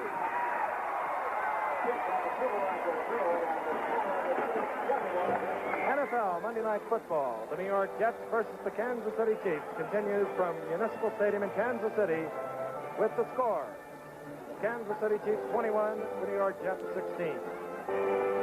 Next to buying a house, a new car is probably the biggest expenditure you'll ever make. But all too often, you end up buying a car based on what your old Uncle Louie told you, or habit, or emotion. And sometimes that works out fine, sometimes it does not. Now, because Ford Motor Company listens better, they've done something to help make you a smarter car buyer. They've written a 100-page book called Car Buying Made Easier. The first section is a how-to guide with things like how to buy only as much engine as you really need, how to select the right options. The second half is an in-depth look at the 1972 Ford, Lincoln, and Mercury cars, facts, figures, specifications. But Ford Motor Company has confidence in their products. They're convinced that if you become a smarter car buyer, they'll get their share of the business. To get your free copy of the book, Car Buying Made Easier, write Ford Motor Company Listens, the American Road, Dearborn, Michigan. They listen better, and they'd like to hear from you. John Cinerud, the AFC's leading scorer from last year, kicking off to Phil Wise and Mike Battle of the New York Jets, going deep in the end zone, over the head of Phil Wise. Touchback.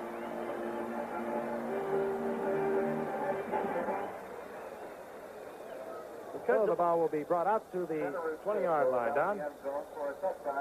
First and 10 for the Jets at the 20-yard line. You see Podolak as he goes in for the score right behind Buddy and Tyre. A couple of pretty good guys to go. Watch Atkinson, number 62, as he comes in. And he gets a pretty good lick, turning completely around, but he did get over that goal line. And the Chiefs go out in front. A lot of football player, Ed Podolak. Quarterback for a couple of years before he turned to the halfback. 6 minutes and 32 seconds remain. The Jets trailing by 5. Bob Davis over the middle. Rich Castor holding on to the football up over the 40-yard line. And Joe Namath is getting a little assist. For the game, he had attracted quite a crowd as he came onto the field to watch the workout. A lot of cheerleaders he attracted. You gotta be a football hero to get along with the beautiful girls, yeah. First and 10 now from the 40-yard line. The New York Jets trailing by 5. Dockery is out to the right, Castor to the left. Davis, the quarterback, tried to pull that up, and it came out of his hand and ruled incomplete. Lips, one more time. That happens a lot. You get that thing back, you're excited, you've got a play call, you're going to throw, you go back, set up to throw, and right before you release it, you see somebody else with another colored jersey standing right in your way. So you try your best to pull it down. There's a good applause for Joe Namath going off. He certainly is top quarterback in football.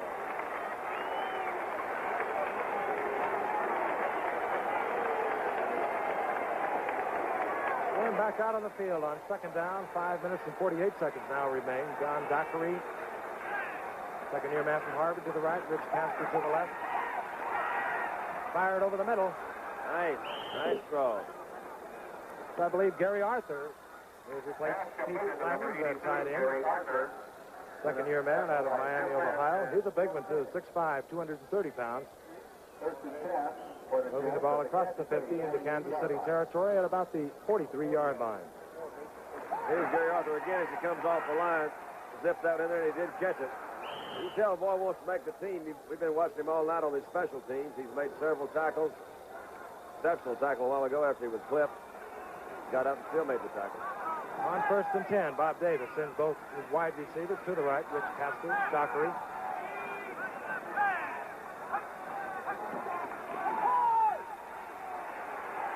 Looking again for Arthur. Picked off. Emmett Thomas. Emmett Thomas.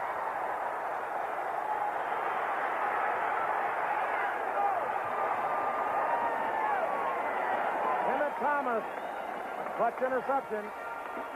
What an utterly magnificent play. You know, this hasn't been the tidiest preseason game we've ever seen because of all the penalties, but as you watch now the replay, take it over, Danny. Well, that's Richard Castor, and actually, it looked to me as he had Emmett Thomas beat a little bit deep. This ball was just underthrown a little bit. It is a good throw, and a good move by Emmett Thomas, but I think it was a little bit short. Castor, with that great speed, has stretched it out. You'll see Thomas make a good run back. Coming back in. Game has been richly competitive. First and 10 now for the Chiefs from the 42-yard line.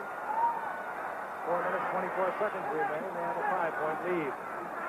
Holmes. There's Buddy out in front, number 71. Howard, I think you mentioned this earlier, but it is a little unusual to see Lenny Dawson, who is a veteran quarterback, play almost the entire ball game when he has John Hewitt and Chuck Hickson and Mike Livingston. This team has 4 quarterbacks, and they have. Second and 8 at the 35. It would seem to me they would need to look at some of these guys a little bit, but he's gone all the way with Lenny. He's undefeated in preseason. Is Hank Graham, the head coach of the Chiefs. Second and 8 now. Wide receivers both to the left. Lewis Porter. This is Robert Holmes working up the middle. Dennis Holman, number 21. Robert Holmes again, the ball also come in. Getting back to that Thomas interception, Don, as the viewers saw, you were right. Davis did underthrow the football. But what marvelous hands on Thomas's part. What a reach. Certainly was. Great move. You know, those defensive backs back there have to be good receivers, too. There's Lenny Dawson's statistics for tonight.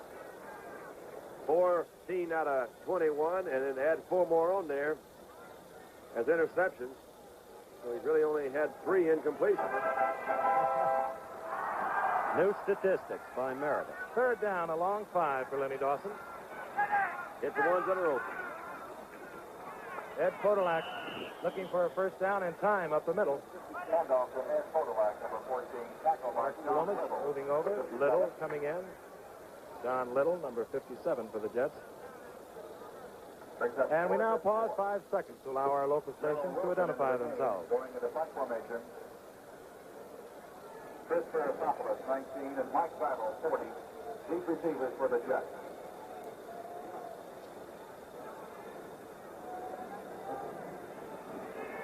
So on fourth down, Gerald Wilson will have to give the ball over to the Jets. Heath is Preseason. He'll have time to run the football.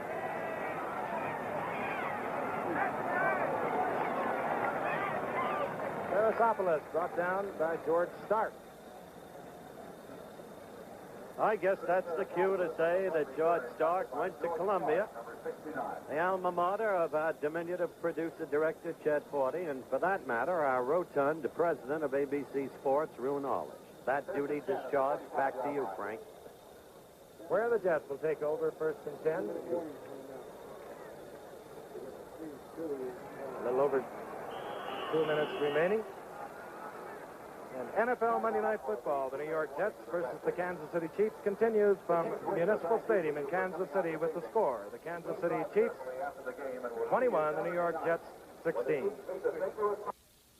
B.F. Goodrich Lifesaver Radial Tires have the law on their side. Post 3060, Unit 164. Signal red. Emergency. At Route 60 and 32. In many states across the country, state troopers are driving like this. Driving hard on BFG Lifesaver radios. In their kind of driving, they're getting up to 30,000 miles. In your kind of driving, BFG guarantees.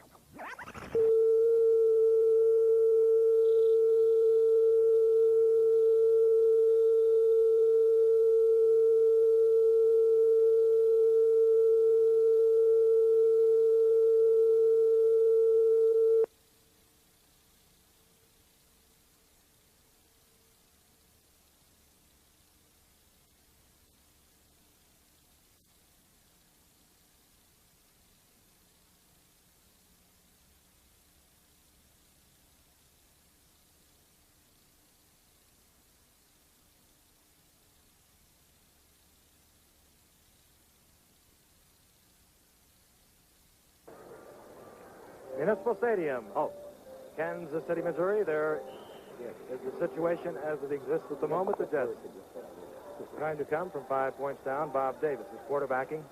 First and 10 at the 25. First and 10 from the 25.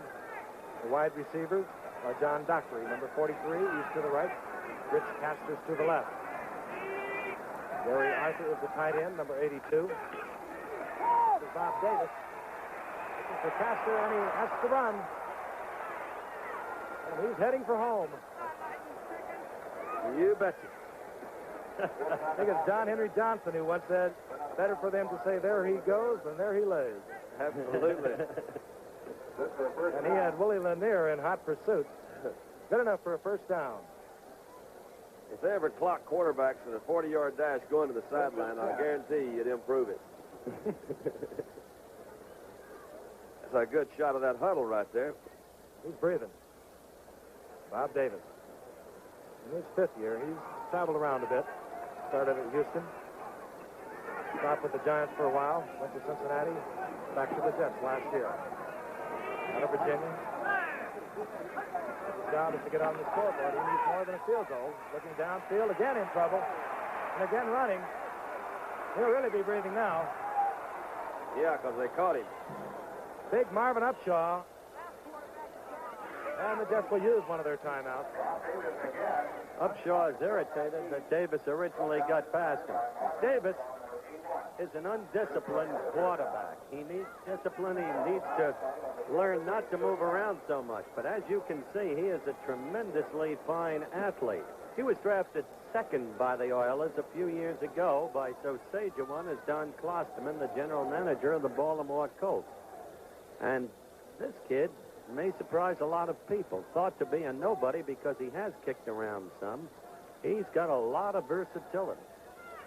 He can throw the ball. Incidentally, Frank, in the first Jets preseason game, after Namath was injured and Woodall went out, Davis threw a touchdown pass against the Lions to Eddie Bell, who on that occasion beat Lem Barney. Then in the second game against Oakland, when Davis came in, he immediately threw a touchdown pass to Richard Castor. As you know, he didn't see action against the Giants. Fine athlete, no question. He's a little tired right now, too. He just had to run that football about 40 yards.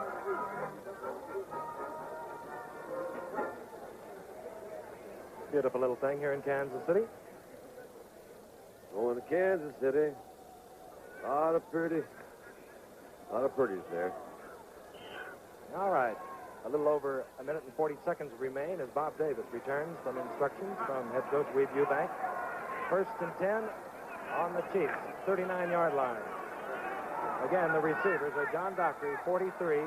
He goes to the left, along with Rich Castle, 88. Gary Arthur is the tight end. Steve Harkey is one setback. Clifford McLean the other. Harkey 36, McLean 42. Trouble. Whoa. Not that time. Bobby Bell. That's 11 individual tackles for that remarkable corner linebacker in this game. Yep. We'll take a look at it again. You'll see a lot of pressure put on first by number 61, Curly Cup. And here comes Bobby Bell, number 78, and that is a sure tackle. And here we are, back to live action on second down. And believe me, Davis is doing a lot of running. Marvin Upshaw again, number 81, there for the stop. He's beginning to look like Greg Landry, who led the Lions in rushing last year. At that time, he probably had to use another timeout just so he could get the signals out in the huddle. Rushing. Oh, sorry, Frank. Rushing average. Glad you added that, Howard. And he goes over again to talk to Weeb Eubank. What happens in those discussions, Don? What did you and Tom used to talk about? Tom never would say a whole lot over there. We just go over there and I'd rest for a while. You know, watching some of these guys, particularly like Buck Buchanan, it reminds me that, Buck learned a lot about this game while playing for Grambling College, that little Louisiana school that has produced so many outstanding NFL players. And the Chief Willie Lanier is from another outstanding small college, Morgan State University. And our viewers are going to have an opportunity to see this year's Grambling team in action against Morgan State on ABC's national telecast on Saturday night, September the 11th. The game is being played at New York's Yankee Stadium for the benefit of the Urban Leagues. And we want to remind our fans in the New York area that tickets are still available. And that should be quite a football game. It always is when they meet. Bob Davis now getting a little brains from the sidelines, comes back in. Earl Banks of Morgan State, Eddie Robinson of Grambling, two utterly great coaches. And it's 3rd and 8. A minute 17 remain to be played. Davis again. He's going deep. He wants Castor. Overthrown. He had him open. Don't forget, Frank, September 20th is our opening regular season NFL Monday night game. The Minnesota Vikings with another powerhouse team against the versatile Detroit Lions, themselves still feeling the smarts of a year ago when Dallas beat them. The Lions felt they should have gone all the way last year, have a good shot at it this year. Should be a beauty. It always is when they get together. One of those two teams quite possibly come out of that Central Division into the playoffs. Down to perhaps the last shot now for Bob Davis. 4th down and 8. A minute 12 remain. One timeout remains. Dockery to the right, Casper to the left. Overthrown, Steve Harkey, the rookie from Georgia Tech. Johnny Robinson back there defending. The ball will go over to the Kansas City Chiefs. 1 minute and 7 seconds remaining. Well, Howard, you mentioned our executive producer, Rin Arledge. I'd like to tell you that tonight's game was produced and directed by Chet Forty, our co-producer, Denny Lewin, our replay unit directed by Don Ohlmeyer, our associate director, Lou Frederick, technical directors, Bill Morris, Rolf Drucker, assistants to the producer, Bill Yerrick and Howard Katz, engineering supervisor, Rory Robbins, and our unit manager, Lester Lasuk. Quite a team right there. On 1st and 10, the Chiefs from their 36-yard line. Benny Dawson going all the way with the exception of about 5 or 6 plays. Hands off to Ed Podolak. Consuming time now, the Kansas City Chiefs. Out in front, 21-16. Number 21 for the Chiefs is Dennis Holman, who's wide receiver, straight from the Cowboys. At the 37. You'll see great defensive play here by Little. Little fights off a couple of blockers and makes the tackle. Talking about Dennis Holman, he's from Muscle Shoals, Alabama. He says, be sure and tell Mildred and Jesse I said, hey. We called him country. I don't know why. 2nd down now, about the 37. Podolak again with the time consumer. The Jets going with their final timeout, stopping the clock at 25 seconds. Well, it's interesting the way it turned out, gentlemen. We all three were at the Kansas City workout yesterday. We all three thought Kansas City, as Hank Stram walks the sidelines, boy, did he want this game. As all three of us agreed, Kansas City would probably dominate the game from its very initiation. It started that way at the beginning, but it didn't prove out. The Jets, on the basis of defense alone, which is their constant quality and the constant quality for any professional team, and Eubank is very good at putting them together, have held together and played a competitive game. 3rd down, 25 seconds remain. This is Bob Holmes. Look out. Robert Holmes adding to his statistics. Steve Tannen pulling down Holmes, who possibly could have turned the corner for the touchdown. I got a feeling Stevie's a tired young man tonight. No more timeouts. Partisan crowd counting the game down. The Chiefs have now won their 4th straight in preseason. And they did it effectively, but Howard, I was impressed by the New York Jets and a fine, strong defensive effort.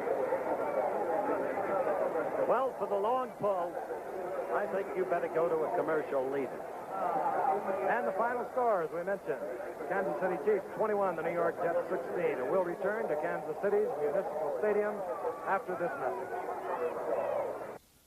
The battery in this car is virtually brand new. The battery in this car is 2 years old. Now, after the lights have been on for almost 4 hours, now let's see which car starts. The one with the 2-year-old battery. A 2-year-old Sears Die-Hard. The Die-Hard, with extra power to start your car when most batteries won't. Sold only at Sears. Playing football at Sagamore Hill meant playing with the president, Theodore Roosevelt. And that meant trying your hardest and getting all dirty and not being yelled at. To help preserve Sagamore Hill, we're painting it with Sears Best exterior latex. Because the house is right on Long Island Sound, it's important that Sears Best is climate formulated. We've tried to make a paint as tough as Teddy Roosevelt himself. Sears Best exterior latex for great American homes like yours. Once again, the final score, the Kansas City Chiefs 21, the New York Jets 16. This is Frank Gifford along with Howard Cosell and Don Meredith saying so long from Memorial Stadium in Kansas City, Missouri. Air travel arranged through and a promotional fee paid by United Airlines. The airline chosen by 20 of the 26 pro teams. This has been an ABC Television Network sports presentation. If you were a defendant, what would you want? A competent attorney with compassion? That's what clients get from Owen Marshall. Arthur Hill stars and Lee Majors co-stars as his associate when Owen Marshall Consular Law premieres Thursday night, September 16th on ABC.